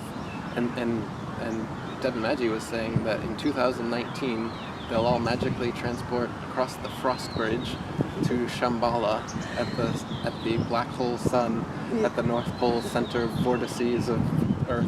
That's what they do. You've watched that too much. You really. Just I put all can't these even watch words those together. guys, but they do sound kind of impressive when you put them all together. Well, it's a technique that they do. They take like this Hindu myth and then combined with this Norse a bit thing. of NASA myths, Yeah, with the they black put them all hole. together, black hole sun and all this stuff, and lyrics from the black hole sun song or something. And then they put it all together. Which is really coming from Rahu and Ketu, which is who's that culture? Which culture does that come from? Many, right? Well, they have different names, Vedic. but Indian, So I can't even watch those guys. I tried when I heard that they were talking about an Now they're talking about a adventure. physical expedition Yeah. too, and collecting money for it. Yeah. Of course, gonna take And boats what up there, about apparently. Einar? Because let's talk about him, because he is somebody who I think was very interesting to watch for his first couple of videos. He made a few videos. Can you remember what they were called? I've wiped them from my mind. Finding the curve. Finding the Curve, and the first couple of episodes were interesting as hell. You could tell his true passion was there. His excitement when he went to the observatory and he speaks to the Foucault's pendulum guy. He was so innocent and good. But then within a few episodes, he was getting a lot of views. And then within a few episodes, he started to really show some strange, I don't know how to put it. He just started to seem like he was getting interfered with, shall we say. Like he was talking about doing an acting job somewhere and somebody giving him an acting job. But anyway, he went. I was watching those first few episodes with glee, thinking this guy's going to be great. But then I started to realize that he could be gathering everyone's energy, only to flip it in the last episode and go, oh, but my friend's dumb and my friend is wrong, so it's not flat. We can all relax. But he didn't quite get to that. It seemed like something else happened to him on the way. And then I remember you telling me once that he approached you about how he had a financier to give you guys the money to do a North or South Pole expedition. If you were interested. Yeah. But didn't he want to take Jake Gibson or some other asshole? Powerland? No! Imagine you and Matt Powerland Oh on yeah, an expedition. Jake Gibson was in on the chat, I think. Right, he, right. he made a private chat with a few of us in it and was asking, is anyone interested? I've got, basically, because Matt's been asking for like a millionaire or billionaire to offer some money, and he was claiming that, I think it was this director guy, this Jewish director, movie director, is offering $2 million or something dollars to put towards a Antarctic circumnavigation, go one side and up the other side thing that Matt's been on about. I'm not interested in basically Jewish, double firstly, what Jewish that woman, funding from a Hollywood director. Of course, it doesn't sound like something I was interested in. It also in. So sounds like a great opportunity to kill you. Yeah, sure. Not that it would, like, they can't kill you now. There's so much out there now, and your work is so admired and copied, and they can't kill the mission now, but they'd probably love to just kill you out of spite, just because you'd have unleashed the truth. So I wouldn't be surprised if there's people wanting to get you alone in the Antarctic and go, Eric just got really cold one day and we don't know what happened to Eric, but here he is in a body bag. He was great while he lasted. So Einar has now decided he's a flat earther again. It's like, too late, motherfucker, you lost your audience months ago. But yeah, no, I don't trust. Is he uploading videos? Yeah, he did something the other day, like Bill Nye versus a flat earther. I can't even click on it because I'm like, you lost us, Einar. You fucking lost us. Because you considered taking the money, even if you didn't. You considered it. And that's what we saw. And people like me, I can't go anywhere with that kind of energy. It's a feeling thing. People like Brian Mullen. Oh, I love Brian Mullen. Well, he had to disappear because they were going to take his engineering degree. And he also got married to a girl, and he's obviously doesn't want to threaten her or her baby or whatever. Or maybe they're having a baby together now, I can't remember. But he's just it's really upsetting. Maybe somebody had a strong word and said, you're not going to survive. You're not just going to lose your job, you're going to lose a lot more. And maybe you Rory Cooper, he disappeared and came back. Right. You know, I heard the name. I don't know what his reason for leaving was or what his reason for coming back is either. Right. And then there was Tiger Dan. Oh, right. I don't remember him. He was right at the start. He made the worst rap song. Did you ever hear that? No, but I mean, I didn't even like his videos, but I'm sure I wouldn't have liked a rap song. Had to be intentionally bad. I mean, it's just something you would not. Kind of like D Marble's rap song. It was worse than that. Oh, really? It must have been bad. You'd rock out to D Marble's song before you'd listen to well, he Tiger is white. Yeah. He is white and English, so I don't know how good he can rap. Oh, there's plenty of good English white rappers I've seen, so it's not that. I'm not into rap, I don't know. He was just terrible. It was like he was purposely making it. Yeah. Well, he I don't even think that he could have been like. You can't. He wasn't there's no influential enough. going back. Yeah, you can't be a real flat earther and then say, oh no, it's not flat. Like, yeah, it's like 9/11. It's like Charlie Beach. Is more. Oh right. It's more so though than that, because it's your actual observable, livable reality is of a flat, motionless Earth. So when you debunk the programming and all you're left with is your actual senses that you know are correct, you don't suddenly just become re-brainwashed. It's impossible. Yeah, that's why that's once you know everything that you were told as a child and you're fed in the media, once you're aware that's wrong, and once you know the actual proofs, the actual evidence, which all it is the evidence of your senses, which have been telling you the truth all along. Once you go back to that and you reclaim your power, you reclaim your ability to know that you're not spinning, and to know that horizon is flat and rises to eye level, and have seen through the know propaganda. that water always levels out.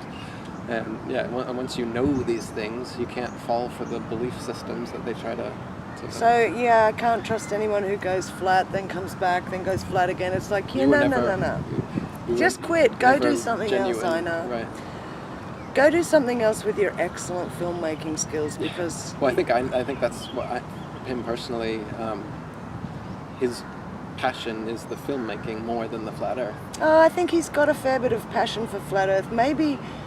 Well, if he's back, then I will eat those words in that sense. Because obviously who knows? But I think the decision to take his videos off is what I mean. His decision to do that was because he was basically told that that's what you needed to do if you're going to have any chance of a history making as an actor. Yeah. So he made that choice for him personally. But I think if he's back now, either he's a shill or he might want to grapple his life back. And good luck to him if he does. Exactly. Because he's never going to make it as an actor. But he's an awesome filmmaker. He really is.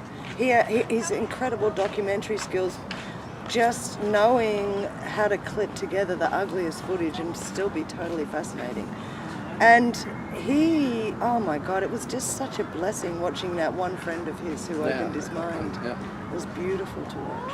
Yeah, they both seem very genuine. Yeah, absolutely. The only thing I question about Einar is the company he keeps, similar to Eddie Bravo. And it was only at the end there that he got involved with those people that were dodgy. He was very independent before that. Right. It was just him and his buddies in a hostel, whatever, But then after that, it was like he got sent to Port-au-Prince or some country to make a movie with this Jewish filmmaking family. Mm-hmm. And that's when he took all his videos down. And when people like that complain and go, oh, I've had it, I'm so tired, I've really worked hard for the flat earth, and I've just got to quit and have a rest, like fucking Jake Gibson doing that. Right. Oh, I'm like, how can they talk like that when they look at what you've been through? It's like, you can't complain until you're done as much as Eric. That's what I think. Yeah. I can't say it though, or else I look more pretentious than I actually am. Which well, I that's am quite why I pretentious say as it it to is. you. So that's all right. It's not helpful. It's good to know you're not perfect. Try to rein it in. Yeah. Be humble. No, I wanted to ask you about how elements of yourself where you see your humanness. Well, that's one of them. I mean, I think of myself as being pretentious, because I feel like I'm above it all. Yeah. And so I think people view me that way, and there's not much I can do about it, because I really do feel that way. Oh, me too. I have that exact same thing. I never thought of it as pretentious. Maybe that's not the right word. No, presumptuous is another. Or snobby. For me, I think of myself snobby, as snobby. I was gonna. But it's like you've got to drain the swamp, or you've got to clear out the excess. To find truth, you literally have to push away everything that's going to drag you back. Yeah, I think my snobbiness is a direct result of. I mean, look at my place in life and history. You think you could not be like have a heavy wall and be like a snob, and you wouldn't have been able to do anything that you've done. You wouldn't have lasted past the 3-month mark that these guys have been involved for before they quit. Like, I'm so tired. Like Jake Gibson, I'm tired of taking everyone's donations and fucking all the girls around the flat earth America. I need a rest. It's like, okay, Jake, even admitted take a rest, in his recent live stream, all he does now is live streams, and he said because he's able to make super chat donations. He compared the last video he made, he spent like 13 hours putting together all these clips for a Bill Nye something or other, whatever. Nobody watched and it. Nobody, Never yeah, made barely no made, money. yeah, and didn't make any money. Yeah, I can just turn on a live stream and oh look, so Some and so's people giving me donated. $5. Yeah. Yeah. So So I you mean- made $25 today. Well, that's good, Jay. Don't worry about your integrity, keeping that intact.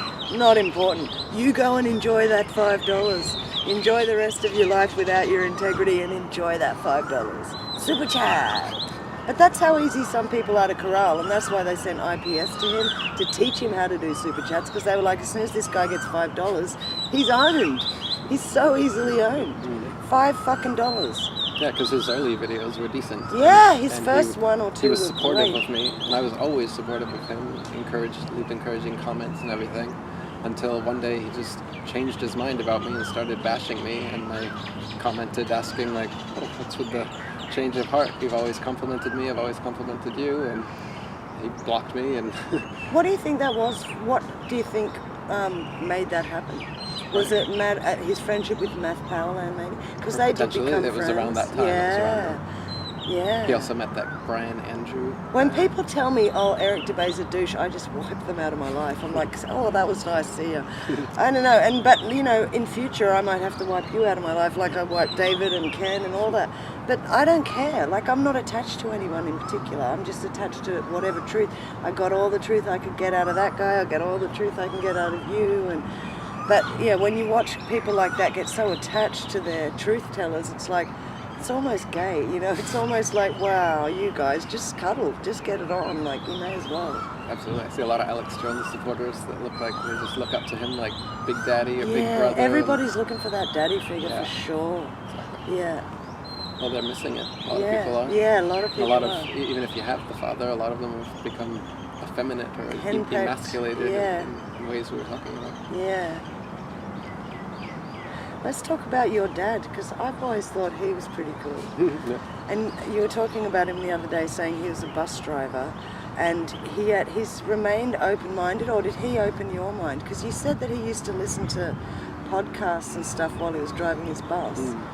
So did he get you into conspiracy, or were you into it before him? Or? I was into it before him. I got him into conspiracies. And you got your parents to become vegan. How I cool got is him that? vegan. I got him to be flat earthers. I think that's the power of an only child. Because if there's some other kids hanging back eating fucking hamburgers and saying that Earth's a globe, they're going to hang with those kids, trust me. I think you, because they're like, they're like, we can't we'll lose our son if we don't listen. Well, and I think they listened they for were- long enough that they became aware. Back in the first thing I woke up to was 9/11. Good. And my dad stopped talking to me for 2 months. Good. I mean, I'm glad to see that he was that closed at first. Yeah. Because it shows how far he's come. Right. My mom was crying and told him to just talk to him. Like, you don't have to agree with him. Just let's talk to him. It's been 2 months. Was he a real patriot? Was he like, our government wouldn't do that to our own people? And he watched the news religiously. Yeah. 6 o'clock news every Yeah. night. So He in his mind, thought he he was was informed. He yeah. knew everything. So it took Loose Change, the documentary. Yeah. We watched that together, online together at the same time, and that woke him right up. So he was like, I'm fighting with you, and then he said, well, all right, show me a documentary. And so you sat my together. like I said, my mom came to him crying because we hadn't talked for months now, and it was getting ridiculous. Yeah. So then he agreed to just, Take him some regain open- contact. yeah. And of course, I wanted to continue talking about the stuff I was writing and reading about, and so that's it. I had him watch Loose Change, and then by the end of it, he was, he wasn't sure, but he was He in had that stage questions. that people are with like flat Yeah. Earth, where you're like, okay, that's no longer a set in stone Yeah. thing like I thought it was. Yeah. There's definitely something I need to put That's some not time settled science. figuring out. Yeah. So they figured that out. They know dinosaurs don't exist. That, the Yeah. Earth's flat and NASA's bullshit. And That whole moon medical landing industry, hoax. vaccines. Yeah. They know everything. The only thing that's been a long-term thing getting them to understand, which they're slowly coming around now, is the fact that Jesus most likely was not a historical figure, but was rather a mythical. Eric, that's such good work. That is great work. Because that's hardcore when the whole family... They don't maybe know, my entire family, except for me, are all devout Christians. I've read the Bible from cover to cover and gone to church since before I could walk. So I come from a family that's not too open-minded about Yeah. about something like that. Look at that bird. It's so pretty. Yeah, I've They're seen that type amazing. many times. It's like a light Blue and dark. blue, It's like but very. incandescent. Yeah, Yeah. incandescent. So, what was I going to say about that? Your dad started to come around to 9/11. One of my friends was telling me yesterday on Facebook that the first time she spoke to her parents, her mum and her mum's partner, about 9/11, they got so mad at her, they went inside the house, slammed the door and turned the porch light off and left her sitting in the dark on the front porch.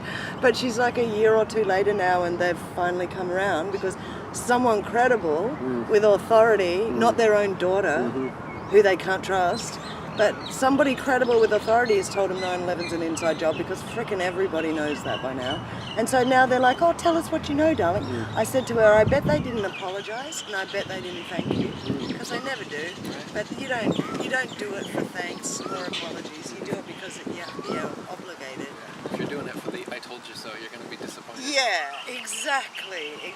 And I think You that will be comment. able to say "I told you so," but Yeah. it's not going to be satisfying. No, in any it's way. not. It's not And you probably won't. By satisfying. the time you could say it, you'll just be so happy that they finally fucking woke up. Yeah, that you But will you're not never gonna- you're not say, gonna I told condemn you them, so. "I told you so," Yeah, no way. You'd hope that they would though, because damn, some of them put us through some shit before Yeah, they finally it fucking would have wake up. been and then- nice, yeah.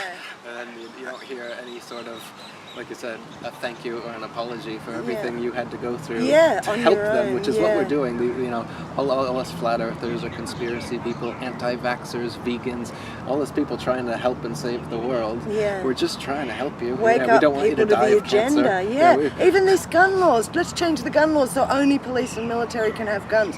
Yeah, well that worked great for Pol Pot and Stalin, whatever. You know, they all disarm the populace before they go in and kill millions and millions of them. They do it for their country, but yeah, that's who we are. We are the populace. We're the ones that are going to suffer by not waking up to these lies, you know. So tell me about your dad. Did he used to listen to? He started listening to like Alex Jones after a while. Well, obviously I got him after into Alex that, Jones, yeah. too, so that was So my this fault would have as been like 10 years ago, right, or more, like 28 or 26 or 2005, something like that. 2005, 2006. or And something. did he call the Alex Jones show and say one day, you should listen to my son about, what was it? Was it a book about the flat earth or was it something else? Was it 9/11 related? He called the Info Warrior show with Jason Berman. Yes. You know, that made Loose Change. Right. And he told him about the story I just told you about Loose Change and 9/11 and him stopping talking to me. Oh, did he? Wow, he went on that show and talked about it. How cool. I lost it when they deleted my channel. Oh, I'm lost so I couldn't sorry. find it. That's not on my computer, and nobody seemed to have saved that. If Oh. anybody has that interview, let me know. Please, I hope someone out. Would Jason Bermas have it? Well, if you knew, I don't remember the date of it, you could maybe catch the live. I mean, if it's InfoWars, It was his Info Warrior show it that he did. should be somewhere, Eric. I So hope hard that it to- is. You know, I was going to ask about that. Is there any possibility you could sue for unfair closing down of a channel like that? Like, it's massive damages. But I know you don't want to spend money on that kind of crap. But wouldn't it be great if you had a friend who was a competent lawyer who knew how to, the ins and outs? If there's any competent lawyers out there who can help with the shutting down of a YouTube channel unfairly, then contact Eric. I actually contacted this guy called Ben at trustedblogger.com or something. He's on Twitter because I guess he works for YouTube, and his thing is if you feel your channel's been shut down unfairly, you contact him and he sees what he can do about it. And a lot of people, even in the truth community, I heard, have gotten their channel back. So I contacted him, and he told me that whatever it was that got my channel shut down was over his head to be able to. Wow. So you found that So out. he had no ability, Yeah, to like he did turn with it some other around. truth channels, Yeah. to turn it around. How very interesting. Which I figured because I didn't get the 3 strikes that they give everybody. No, you got one. I got 1 strike and I was out. And it was an unfair strike as well. It was Yeah. hate speech Yeah.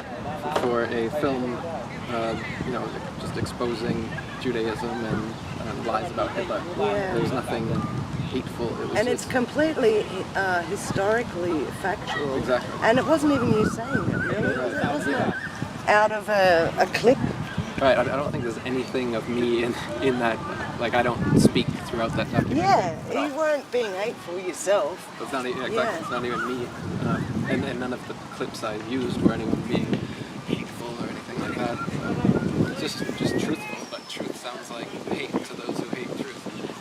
And so in the years after that, you started to uncover the flat earth. And how long did it take for your parents to come with you on that one? Or was it straight away? Or was I told them a little bit about it back before I was even sure about it. So I kind of told them what I was learning from the Robotham and Carpenter books, and just kind of ran it by them to see what. And I told them, I don't know. It's just because we just talk every week. So I told them what I was into at the moment.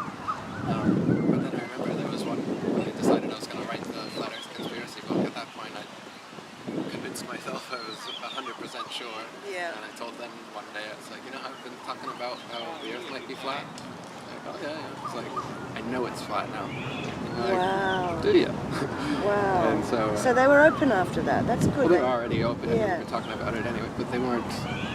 See, once they closed down because of the 9/11 issue. Well, Mom never closed down, but once Dad closed down because of the 9/11 issue, and then reopened and found that he was wrong. Yeah. He's never closed down Again. 100% like that. Good.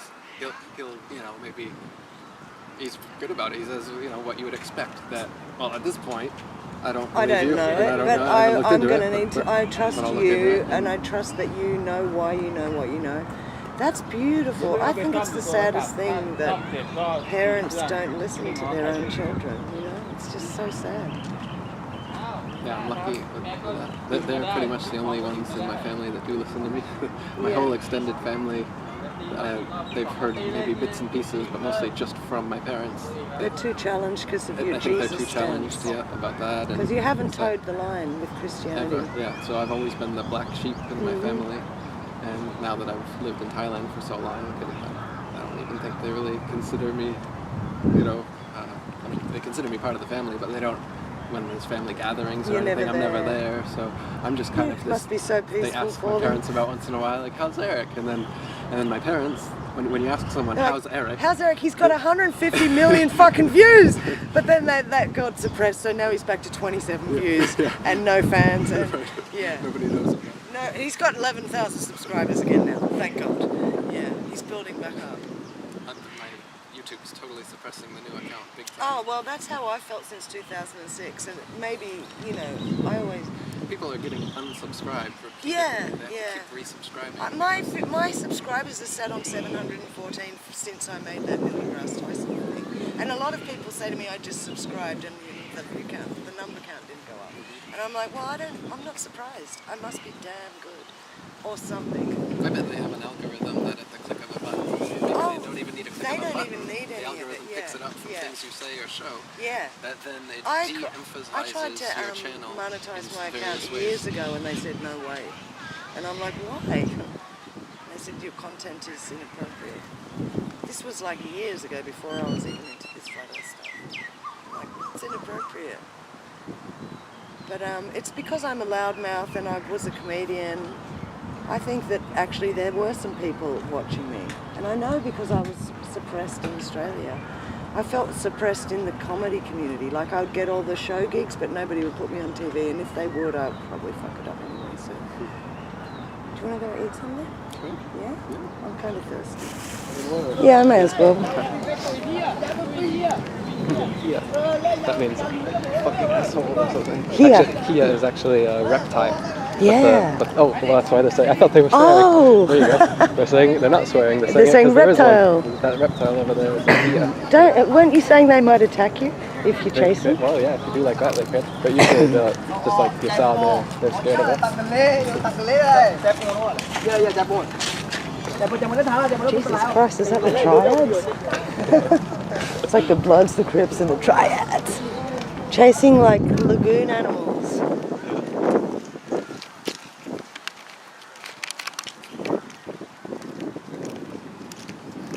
Wow. I think that's a new Bitcoin with a W there, a WoW coin. Oh yeah, I think you're right. You can see they got Asia the Masonic symbol loves there, their too, crypto. The TMB, the it's red and blue. Oh, yeah, yeah. The M, of course, Mason. has two dots over it, which looks like two men holding hands or touching dicks. Oh, wow.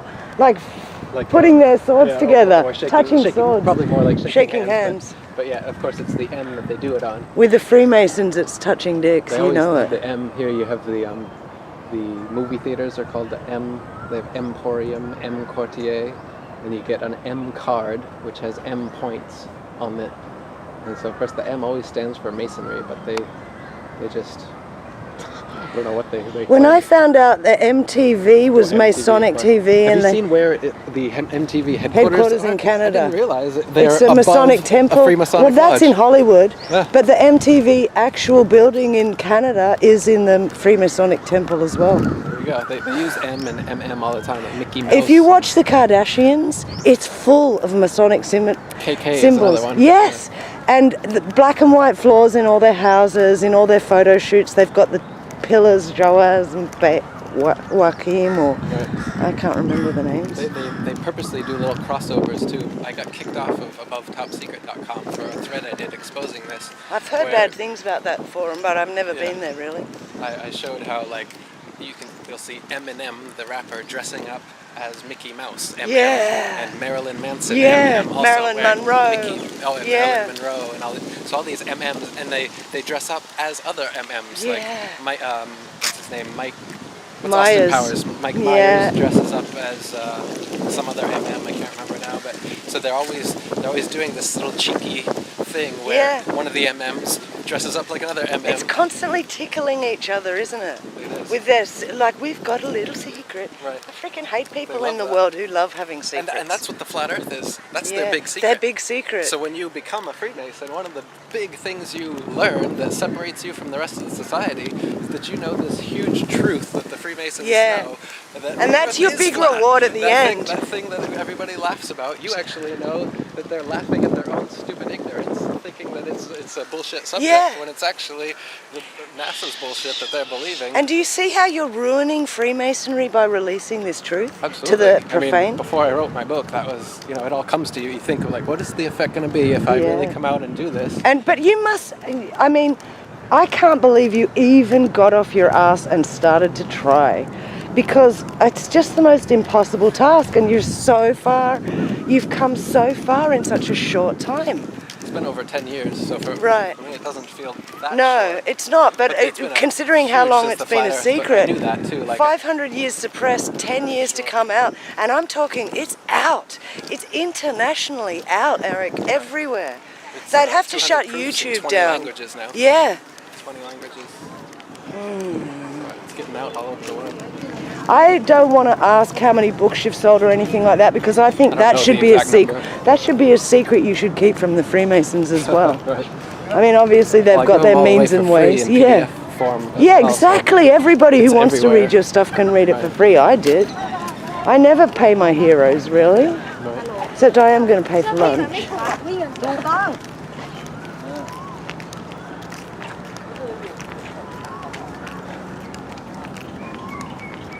Yeah, I think, what you've done is just an impossible task. And you could actually stop tomorrow and it's got its own legs. Yeah, You don't have that's to why I be like it killed. most. That's You why could I put so actually much effort the past few years into it, and that's why I waited to explode everything out in November 2014. Had the interviews and the book and the all lined up. documentary all lined up before I posted anything anywhere, so that if they did like kill me right away, that I'd have everything out, and also so that everyone's going to be asking all these questions. So it's best to have all your ducks in a row beforehand instead of trying to scramble at the end. So Yeah, trying to pull your answers together in a hurry never looks good. absolutely. And what I'm so proud and impressed of that everyone's doing now is not only have they figured out the Earth's flat, but they're taking it upon themselves to be active, spread the word, do street activism, Yeah. do things like this so that it won't die. And no matter And what there's they so do many to a different figure like people's myself or styles, anyone yeah. else, or if they try to co-opt it with various shills or whatever, as long as the genuine people who know the truth get active and stay active, Yeah, it's like, not going to die. it's not going to die. Yeah. So just keep it up. Everybody is doing a wonderful Great job. stuff. And don't Yeah. stop. Don't be discouraged. That guy's video that you promoted yesterday, I can't remember, Truth Center. That was a great video, and he's a young guy. He's 16 years old. 16? I thought he looked 14 years old. He figured it out, and look what he's doing. He's got a great YouTube channel. It's really professional video. Exactly. He's really calm. Yeah, and he's beautifully put together, so professional. God, I love kids like that. That's just inspiring awesome. to me. Yeah, because he's got a whole bunch of friends and generation that's going to follow his lead. That's right. Independent of whatever you do. Oh God, yeah. I just think that the big thing for me at the start was realizing, like, this is the most impossible task. If you could think of an impossible task, this is it. How civilized.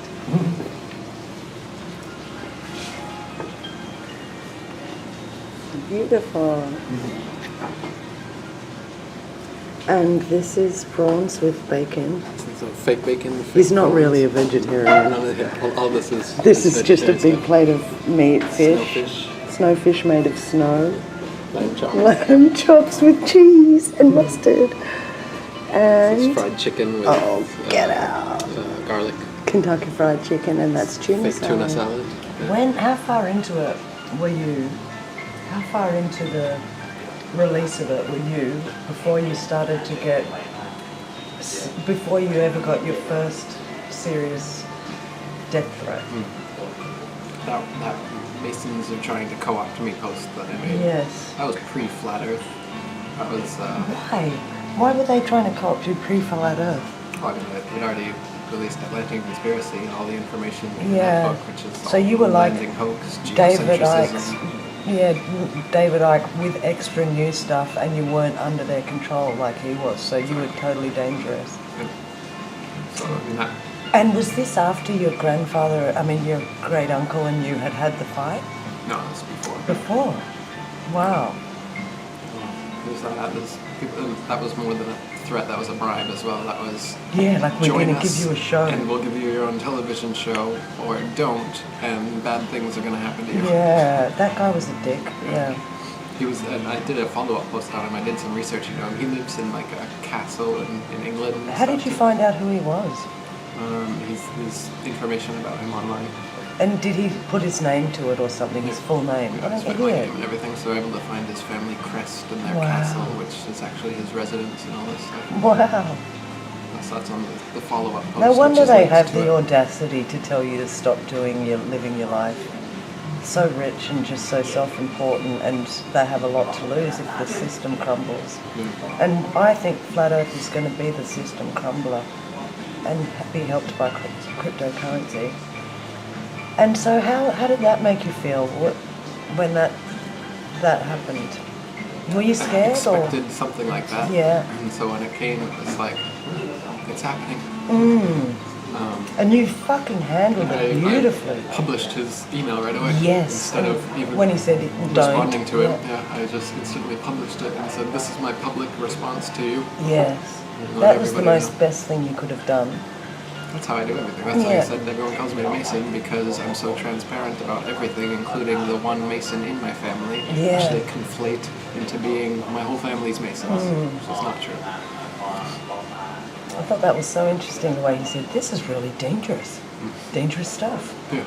Oh, that we didn't land on the moon. Right, okay. Dangerous. It's only dangerous for men who've sworn to hold their tongues. Right. And then what about the later death threat where they were talking, the Israeli accent guy singing about fucking your girlfriend in the bullet holes? Right. That's another one. Yeah. Some Jewish rapper made a rap about me. And do you know he was Jewish, or did he just sound Jewish? Yeah, he just sounds it. Yeah, he sounds like an Israeli. Yeah. Actually has the same accent as the bombers on the flight from 9/11. I don't even remember the whole video now, but I do remember that about killing my girlfriend and then fucking her in her bullet holes. It was horrible to watch that. It made me realize, like, it's just so horrible that people think they can control you with the fear and the chance that they could be psychotic enough to actually come and kill or whatever. It's a horrible thought. Even though 90% of you guys, look, they're just all talk. But it's still a horrible thing to have to go through, and it's to avoid this stuff is the reason why most people don't go into the truth. They just don't want to be on anyone's radar. At one level, of course, they just don't want the ego trip of having to be the ridiculed flat earther that all their friends make jokes about. Yeah, but that's at an definitely even deeper level there's than that. fear. They're afraid because they know how big The world these works. groups are, these organizations, and how scary it would be if it was true. If they were against you, So. But so, how come you got through it? Like, can you tell people it's not that bad? Look, all it is people's bluff, really. Yeah, I mean, like I said, I'm the canary in the flat Earth coal mine.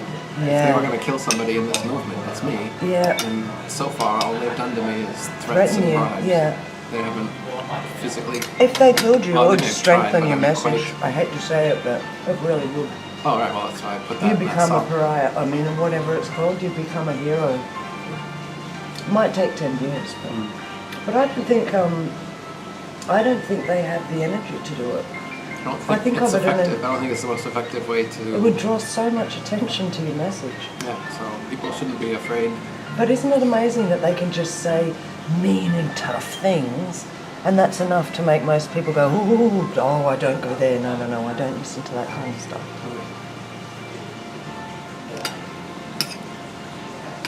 So obviously that you've been through a few of those, and you're like, well, that's okay. Now I know what that's like. That's not too bad. It's like facing down the threats one by one, and each one that goes past, it's like another level in the video game. Sort of going, wow, that was imaginary too, because everything's our spiritual, imaginary, or real, but hurdles, and they're only reflecting our inner fear or doubt, and I think it's noble to be able to go forth doing what you're doing regardless of the consequences.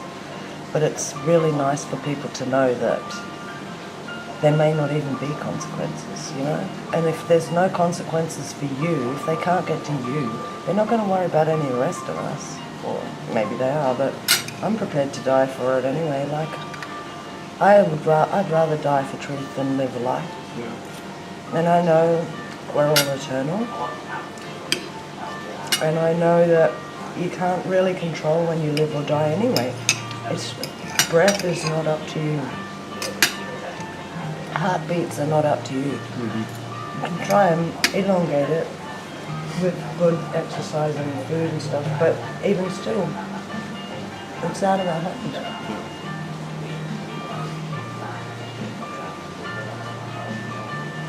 Words of wisdom. Let it be.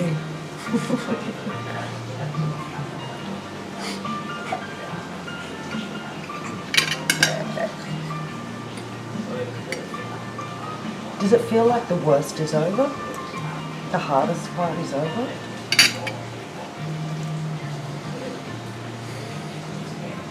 Too soon to say. Yeah. I don't know. Nothing like this has ever happened before. No. How bad is it going to have to get before it gets good? Yeah. I And we're don't see still it as a such early short-term thing. days, yeah. I feel like, for sure, my entire life there will still be majority evils, of the evils world that need, and lies that need exposing, and evils that need exposing, light turning on over, them. shedding light on them. So I never fool myself into thinking there's some end date on this mission of mine. What about what it's a would lifetime satisfy you? Well, I'm already quite satisfied. Yeah, good. You should be. 3 years of flat earthing and the You're world doing is really amazing.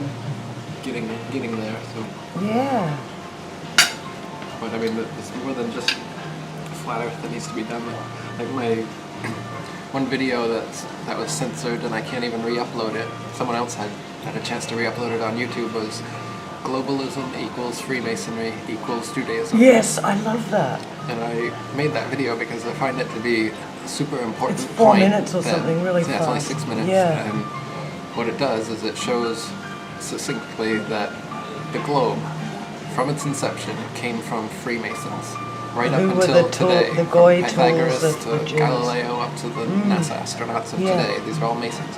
And then, yeah, like you said, and then the next half of the 6-minute video is showing how Freemasonry is derived from, beholden to, and comes completely from Judaism. Yeah. And all the signs and symbols are the same. And Yeah. everything. So, And it's a way to corral the non-Jewish people to work for the Jewish people. well, most people don't even realize that the Jewish religion says that all non-Jews are cattle. They call the non-Jews goyim, which means cattle, and Yeah. the women are called shiksas, which means whores.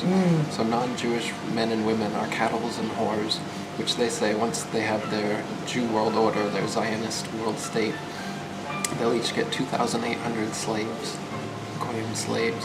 So this is the kind of belief system that they're working under, where they think there's a 2-tier humanity, and they're on the top, and everyone else is below Yeah. them. And they even say that we're like animals, but God gave us a human form so that we would better serve the Jews. Yeah. That's in their Because belief. they just can't get a cat or a dog to... They don't have the thumbs, the opposable thumbs. So what I was going to say is that what's really important and what's not happening is that the globe lie needs to be tied to Judaism, where it comes from. Yeah. Mostly people are running NASA under the bus, which is okay, but Yeah. they could close NASA tomorrow, and Yeah. then where has the Flat Earth movement gotten us? Yeah. So they need to make the connection from NASA to Freemasonry, so that we know that the Freemasons are the ones that are Yeah. involved in this, and that's where we need to look. And you really then did deeper do than that, we need yeah. to see where did Freemasonry come from, so that we see the religious aspect of this, Yeah. the Jewish supremacist aspect of Yeah. it, where this came from in the first place. And that's the bigger battle. That's the Yeah. battle that's bigger than Flat Earth. Because of the anti-Semitic wall that comes Because up of in everyone's because of the face. stigma, Yeah. as well as because this is the actual who behind Yes. behind the what. Yes, and then once you know, and if you were to expose that as well as the person who taught you, then you're becoming a target, or you think you are. Mm-hmm. Yeah. But many targets, they can't be hit, you know? If you have enough targets, they can't get us all. That's why I started to listen and follow David Icke, because I thought, this guy's so brave.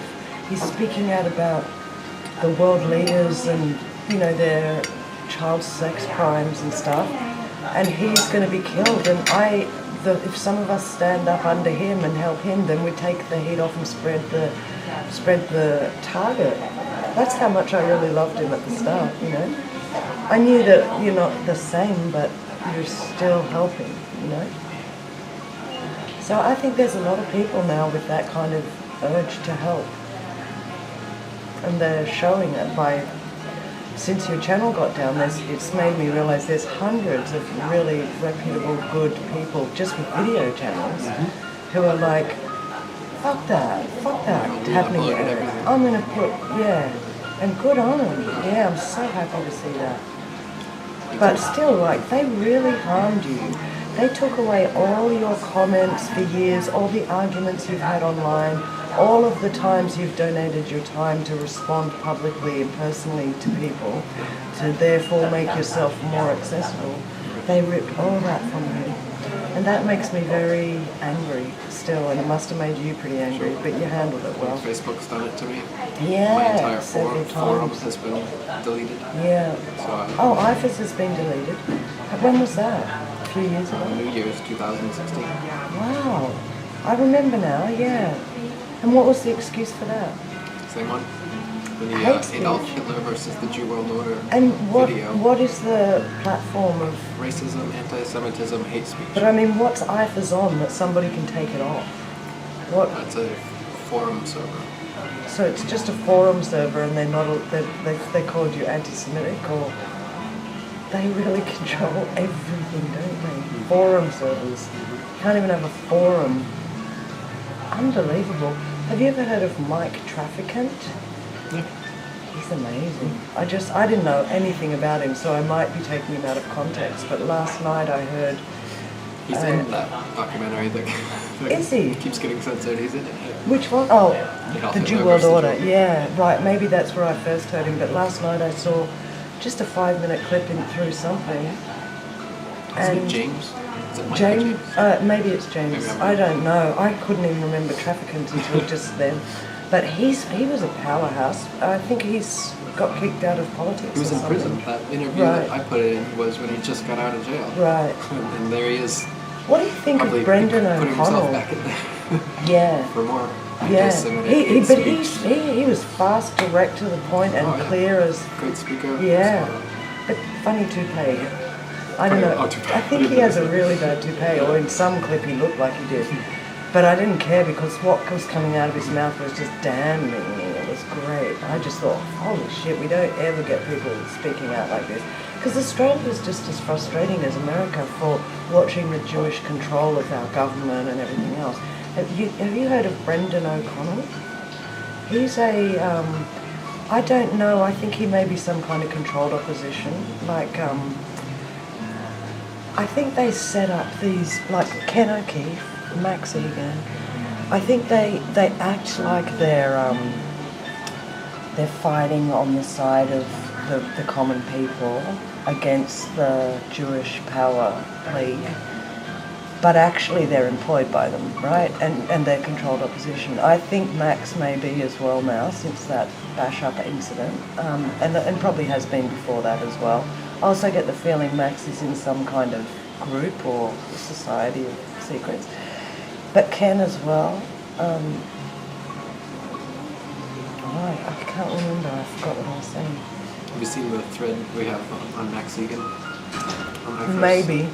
Because I used to be a fan. Oh of Max, yeah, and I read it years ago. You were so polite to him. Right, wasn't I? I was being so super long. polite. Even to the end. Yeah, right to the end. You still said, I really like you, Max. I'm on your side. Right, so even after being that polite to him, he was swearing. He was irritated that he couldn't control you. Yeah. And it's just like Joe Rogan lost his mind at Eddie. Yeah. Do you think all those 100,000 scientists are wrong? Mm-hmm. That Max got to that point with you in that discussion, and right to the last comment, I do remember reading it a couple of years ago, you were like, Max, on your side, I've always promoted your work. I just think this is something you need to view the evidence for yourself and make a decision. And that was like 2-3 years ago. Max has still done nothing. Exactly.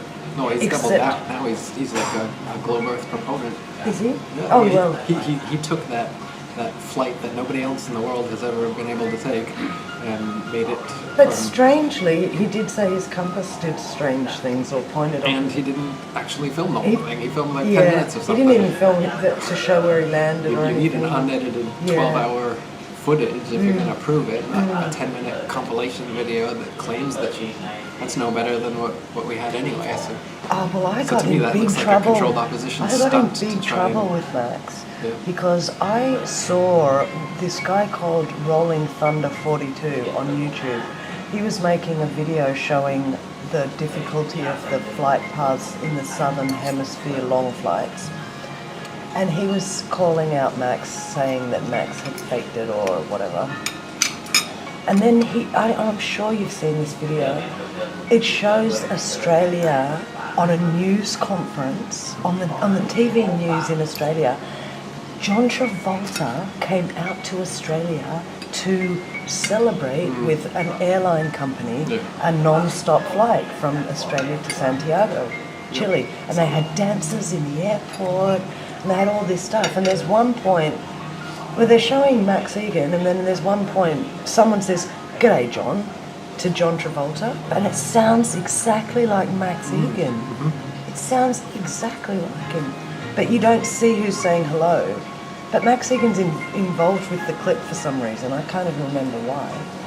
And I said to Max, "Why were you on that clip?" And he was like, "That wasn't me, you fucking idiot." And he got really mad at me for being wrong and whatever. And that pretty much ended our friendship. We didn't have a friendship, but I interviewed him once, and then I didn't lose it, but I couldn't work out. I did something wrong with the camera, and I could never get it onto the video, onto the YouTube. Still sounds so retarded. And I think he sort of was a bit pissed off with me about that. But I didn't have the feeling that I wanted him to be in my repertoire of interviews. After being ripped off by David Icke and Ken O'Keefe, I was kind of getting careful.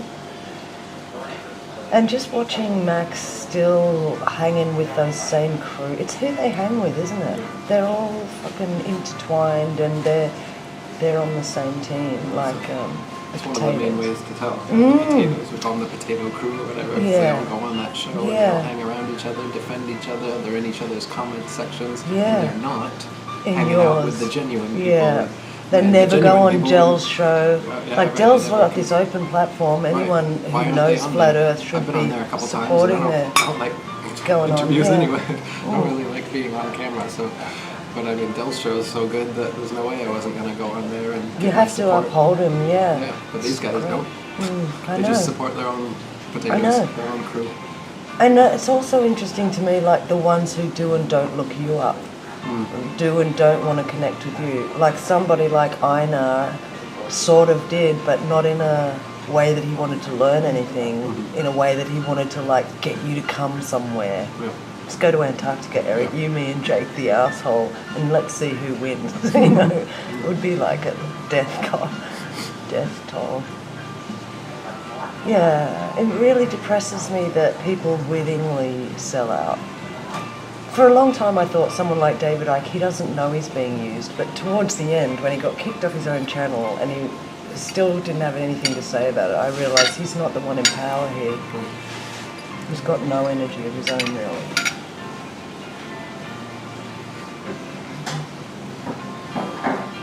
My friends I had two friends, one friend in England and one friend from Australia, just happened to be in London for my last show at the People's Voice. And Jed, one of my English friends, she came into the office one day with me just to see what it was like inside the People's Voice. And David Icke came in that day, and it was like in my last week when I'd been kicked out and everything. And she's like, David's face was red and he was giving me the evil eye. He would come in and be like this. And his son's like Gareth, he loved me. He had me on his comedy show. His other son, Jamie, really cutie. Him and I used to hug every day. We had a really nice relationship. Both the sons stopped talking to him. He wouldn't hug me, and I knew there's something wrong here. I'm really considered poison around this place. They were so scared of what I was going to say. I didn't say any of it. I even filmed my last show without slagging off the station, and whereas I could have, because they were kicking me out, you know. Well, it wasn't live, so they would have edited it out. Yeah, but I could have been saying stuff on YouTube, on Facebook. I could have been slagging it off, and I didn't for a long time. It took me 6 months to even write about the experience, because I was just scared. I think I really was. I felt like these people are so dark and evil and controlling, and I don't even want to fight them, you know. But the last day David came in, his face was just evil, and my friend Jed goes, "Oh my God, I can't believe David Icke is like that." She said, "I thought he was a cuddly, nice old man." And she said, "He just looked like he had snakes coming out his ears." And then my friend from Australia actually came for this taping of the last show, and they were so... I used to tape my show on Sunday night or something. I'd have the whole place to myself after 8 o'clock at night, just me and my crew of about 6 or 8 people. Nobody was in the office. We had free run of the place. I lived downstairs in the car park, so it was like my own house, you know. And they used to give me I had the key to the People's Voice, so I could go up there any time of day or night if I wanted. They were really trusting of me at the start, and then at the end they had the woman who used to work at BBC, who came in to be the accountant, who oversaw the $2 million getting lost. Her name was Lizard. She, on the last night, she came in and they were like so scared that I was going to do something. And my friend from Australia was like, "Holy shit, Alyssa, like, these people are really threatened by you." And I was like, "Yeah, they are, aren't they? Isn't that weird? Like, I'm 50 kilos, what am I going to do? What am I going to say?" Like, they've got power over the editing. But she was like, "This has been really traumatic for you, hasn't it? Like living downstairs in the van for 6 months. The show started after about 4 months. There was one good month, and then the last month it was just tiptoeing around being scared of who I was pissing off." Anyway, I also noticed at the very start of Max's release of his first few videos that they were just like ripped straight from David Icke's books, which is fair enough. There weren't many other places or many other sources to get a lot of that information. But Max's videos were so professional. Like, you know, ones like The Awakening. He did 3 or 4 videos that were great in about 2005, 2006, maybe 87. But I did think, how's this old guy living in a shed with chickens going about making these incredible documentaries? And Max at one stage said, you know, I had somebody approach me to make these documentaries. I heard him say that on an interview somewhere, can't remember where. Sure, I didn't make it up, I'm sure I didn't. But then years later, when I wanted to clear stuff up with Max, I wrote to him and I said, so who helped you make your... And he's like, no one's ever helped me, I've always done everything all on my own. And I'm like, right. So you're a 60-something-year-old man, tech challenged like me, like even to make a Skype call wasn't easy, but yet you've cobbled together these videos so easily. Really good videos, you know. And so that always made me sus. And then when you're sus on someone, they don't like you, and that's fair enough. Just someone the other day on my Facebook was like, hey, have you heard of Max Egan? To someone else, another one of my friends. Have you heard of Max Egan? He's really great. And I had to pipe up, little Elissa there. Yeah, no, Max is controlled opposition. Step away from Max Egan. And one of the guys, actually, I think his name is Patrick Simpson. He sent me a private message saying, why do you think Max is controlled opposition? I said, well, you know, I have a few hours of written stuff that I should cobble together in a video to expose my evidence. But really, I'm not asking you to believe me, I'm just telling you to keep your eyes open and watch the way they walk their talk. And I said, Max has not addressed this reappraisal of science that's going on with respect. He does not know how to sit at seaside and measure for curvature. That just writes everyone off for me. Either they're worried about keeping up their donations, but it's more than that with Max, for sure. And then what about Max's crazy little inclusion in the latest Joy Camp video? Like, was that necessary? Joy Camp just did a video. Let me try and remember what it was about. I can't remember any of it because all I remember is how mad I was that Max Egan was in the middle of it. I remember coming on the radio. Yeah. But there's something about the globe as well. Why am I thinking it had some global... I might have. There was something where Max either says, or they showed a globe in the clip or something, and I got right up them. I was like, Benny, this is no good. You know, you haven't done any good work since way back then, and he got really offended. And I didn't mean to offend him, but I did want to point out, your stuff hasn't had the same power that it did have back when you were doing that Sandy Hook. That was the best one. That was unreal. The Oscars. The Oscar one, yeah. Oscars for crisis acting. That was awesome shit. And then they sort of diluted themselves because they realised, oh, we're not going to get anywhere in life if we say too much stuff we're not allowed to say. Einer syndrome. I think that they're similar because Benny and Sailor Gasky. Kevin? Benny and Kevin, they're also in LA. Einer was going to America. And they all 3 of them have dreams of being actors. Who's Anna? Einer. Einar Kusk, right, yeah. These Joy Camp and Einer are it doesn't fit in with their personal dreams. Both conspiracy exposers, but also mainstream actors. I know. What's the fucking... You can't do both. No, you can't. I realised that a long time ago. Both of them seem to be trying as hard as they can to straddle the line. Yeah. And I'm afraid that both of them are going to fall to the other side. Your bosses are going to be your enemies whenever you get anywhere. That's why the further down the road you go, the more the split comes. That's why I've quit the whole industry and I've lost all my ambition and don't ever even want it for any of it anymore. I used to be ambitious when I was young and I did have talent that I could have moulded into something really great. And I think I'm still going to do stand-up comedy. I think when I'm 60, 70, 80, I might be doing stand-up and I'll be fucking dropping awesome truth bombs because I'll be doing it on my own. This stuff is actually helping me to prepare the character that one day is going to come and slaughter that whole industry because you can't touch me with any threats of we won't let you go up here or here or here. Like you've advanced yourself on your own. You haven't had what Joe Rogan's had. You haven't had a guy in the next room, Jamie, helping you do all the stuff. You haven't had Neil deGrasse Tyson agree to come on your show. You haven't had any promotion. You haven't had all the stuff that these guys have. But look where you are. And that's what I know is going to be for me too. Like, I can't visibly see the support that I have in numbers, but I can feel it. And the support that I do have is from genuine people who know I'm genuine, and that's fucking awesome. Because I'm like, I'm impressed that I'm even still a genuine person at this age. So the fact that other people notice that and can spot it is all I live for, really. But I don't think it means I can't ever be successful. I think I just have to do it on my own terms, maybe not in Hollywood, maybe not even in Australia, but in other countries, you know, I think it's possible. Absolutely. Success isn't analogous with television. No. If you've been at Flat Earth long enough to know it's flat, you should know the potatoes to steer clear of Patricia Steer. Yeah. Like, if you don't, you haven't been paying attention to anyone in the community. Mark Sargent, oh my God. Like, why would you associate yourself with that guy? He's the most repulsive. People think that if you say you're a flat earther and you're on camera talking about flat earth, you must be good. It must be a positive thing.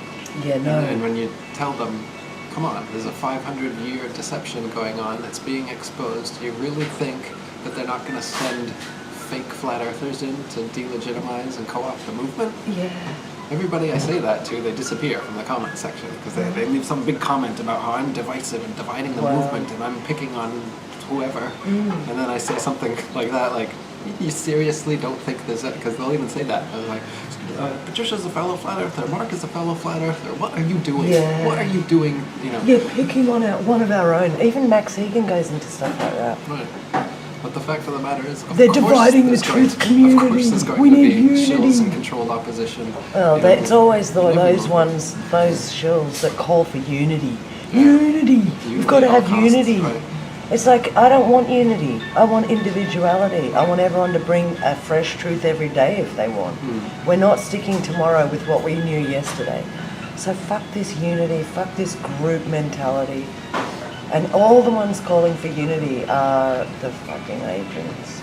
Yeah, either the agents or the ones that have been duped by the agents to think Yeah. that that's something to strive for or possible when there are so many agents in the movement. ผู้ชายเอาข้าว นี่เอาความสามารถ ให้กลับบ้านได้ครับผม And can he put this two together for me, please? Oh, You're gonna take yeah, these home? yeah, and that one. ก็คือ unless you สอง want อันนี้ to. เขาจะเอากลับบ้านแล้วก็ที่เหลือผมจะเอา And can you say sorry, we've ordered too much?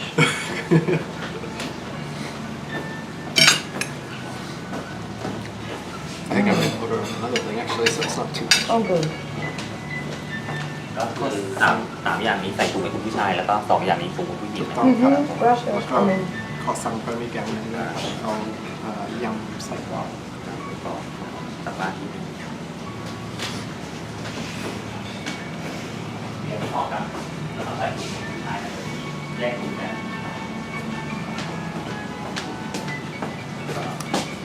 นี่จะพยายามกินทั้งหมด are your parents impressed with your tie and your ability to just tough it out?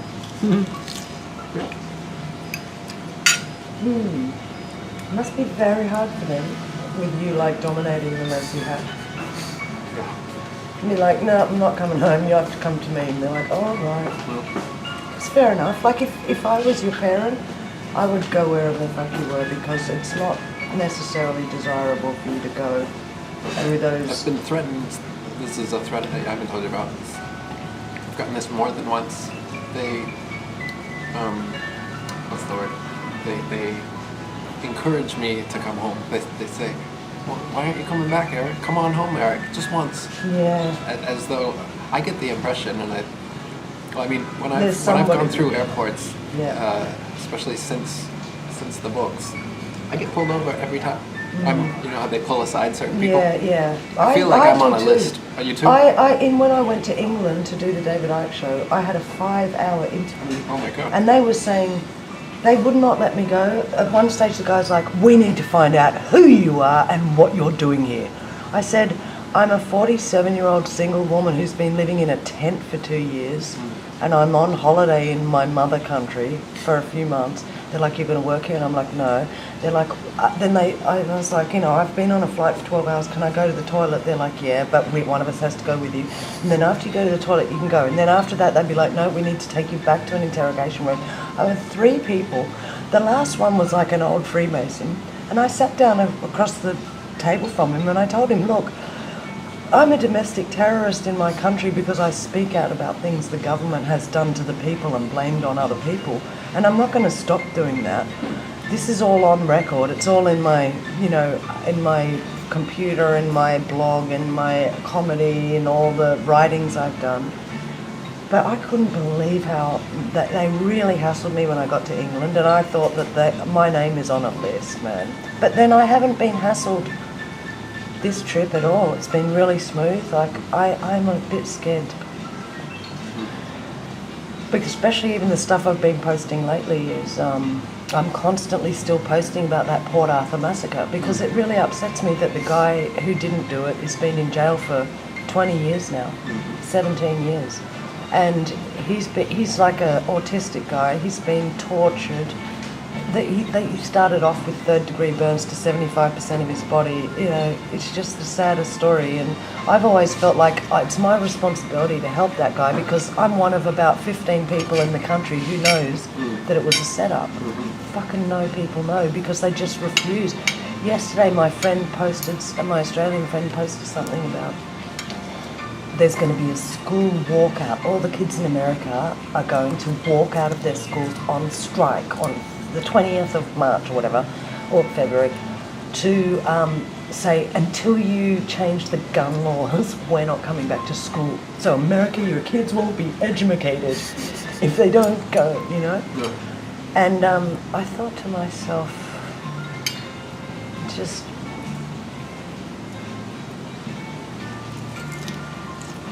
I don't know.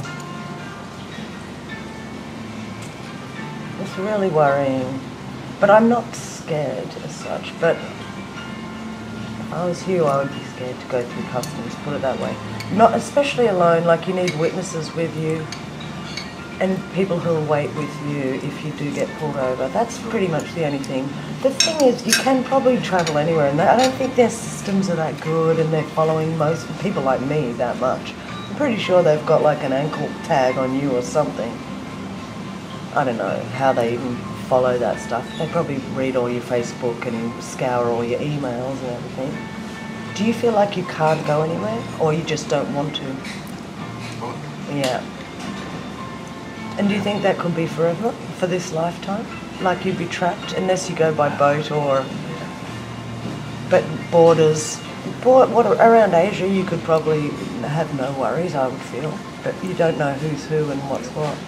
Yeah, I think Southeast Asia here seems relatively safe. I think you could go to Laos and Cambodia and Vietnam and there wouldn't be anyone waiting for you. But I do think if you went to America or even Europe, that there could be somebody... Well, Europe, I'm definitely not going, because I'll be the next Monica Schaefer. Yeah, exactly. You'd be in jail. I can't go to 18 countries now because of the things I've publicly said. Isn't that crazy? Just publicly stating facts. I used to make stand-up comedy routines about Falun Gong, you know, and I realised after that I can't go to China. So I've been like that for 20 years. Like you do cut yourself off from things by speaking about things, but I don't care. I feel like I'm not going to shut anything up for anything. But I wouldn't necessarily travel somewhere if I thought it could get me hurt or in trouble or under someone else's control or walking into their trap. Does that depress you that you can't, or you don't particularly, maybe you've convinced yourself you don't really mind, or maybe it's a bit of both, or maybe you don't really mind? Destinies are strange somewhere in all of those, yeah. I really want the world not to be like this, so that's why I spend so much time in activism. I think the world is like that, so I'm cautious, but yeah, it could... I can see all three of what you just said. Yeah. I can see it all. I don't know. But I think you're playing it really well, and I'm proud that somebody's doing it. Somebody's standing up despite the threat to them, and it's a wonderful time to be alive. And there was a great comment under that video, Truth center or whatever, that there was a comment maybe 3 or 4 down by a guy who said, "You're the best thing about our times right now." I hope you enjoy those little pats, because you really are going to be seen as so amazing from the future looking back. When everybody sorts the potatoes from the clay, everybody's going to be like, "Wow, that dude fucking did do pretty a lot single-handedly, and had the personal fortitude and the discipline and the self-suppression and the self martyrdom to be able to pull it off."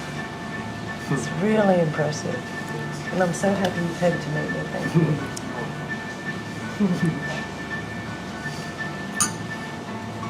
Because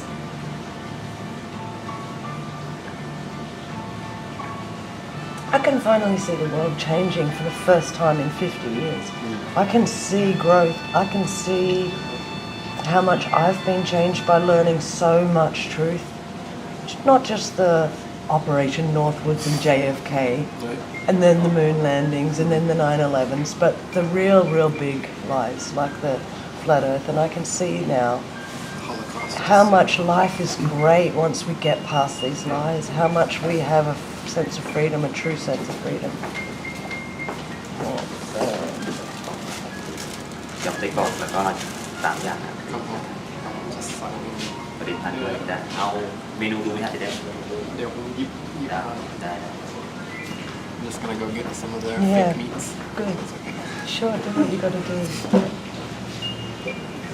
I can't wait to go and have a cigarette in the garden.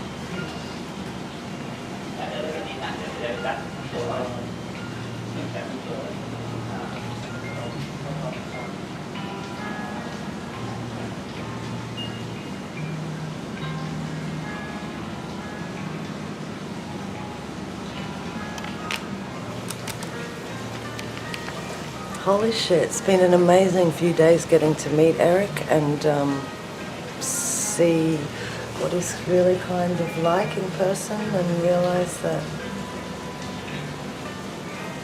he's the real deal as far as anyone could tell, coming close and spending time and having fun, having laughs. And I'm just so happy to see someone really changing the world.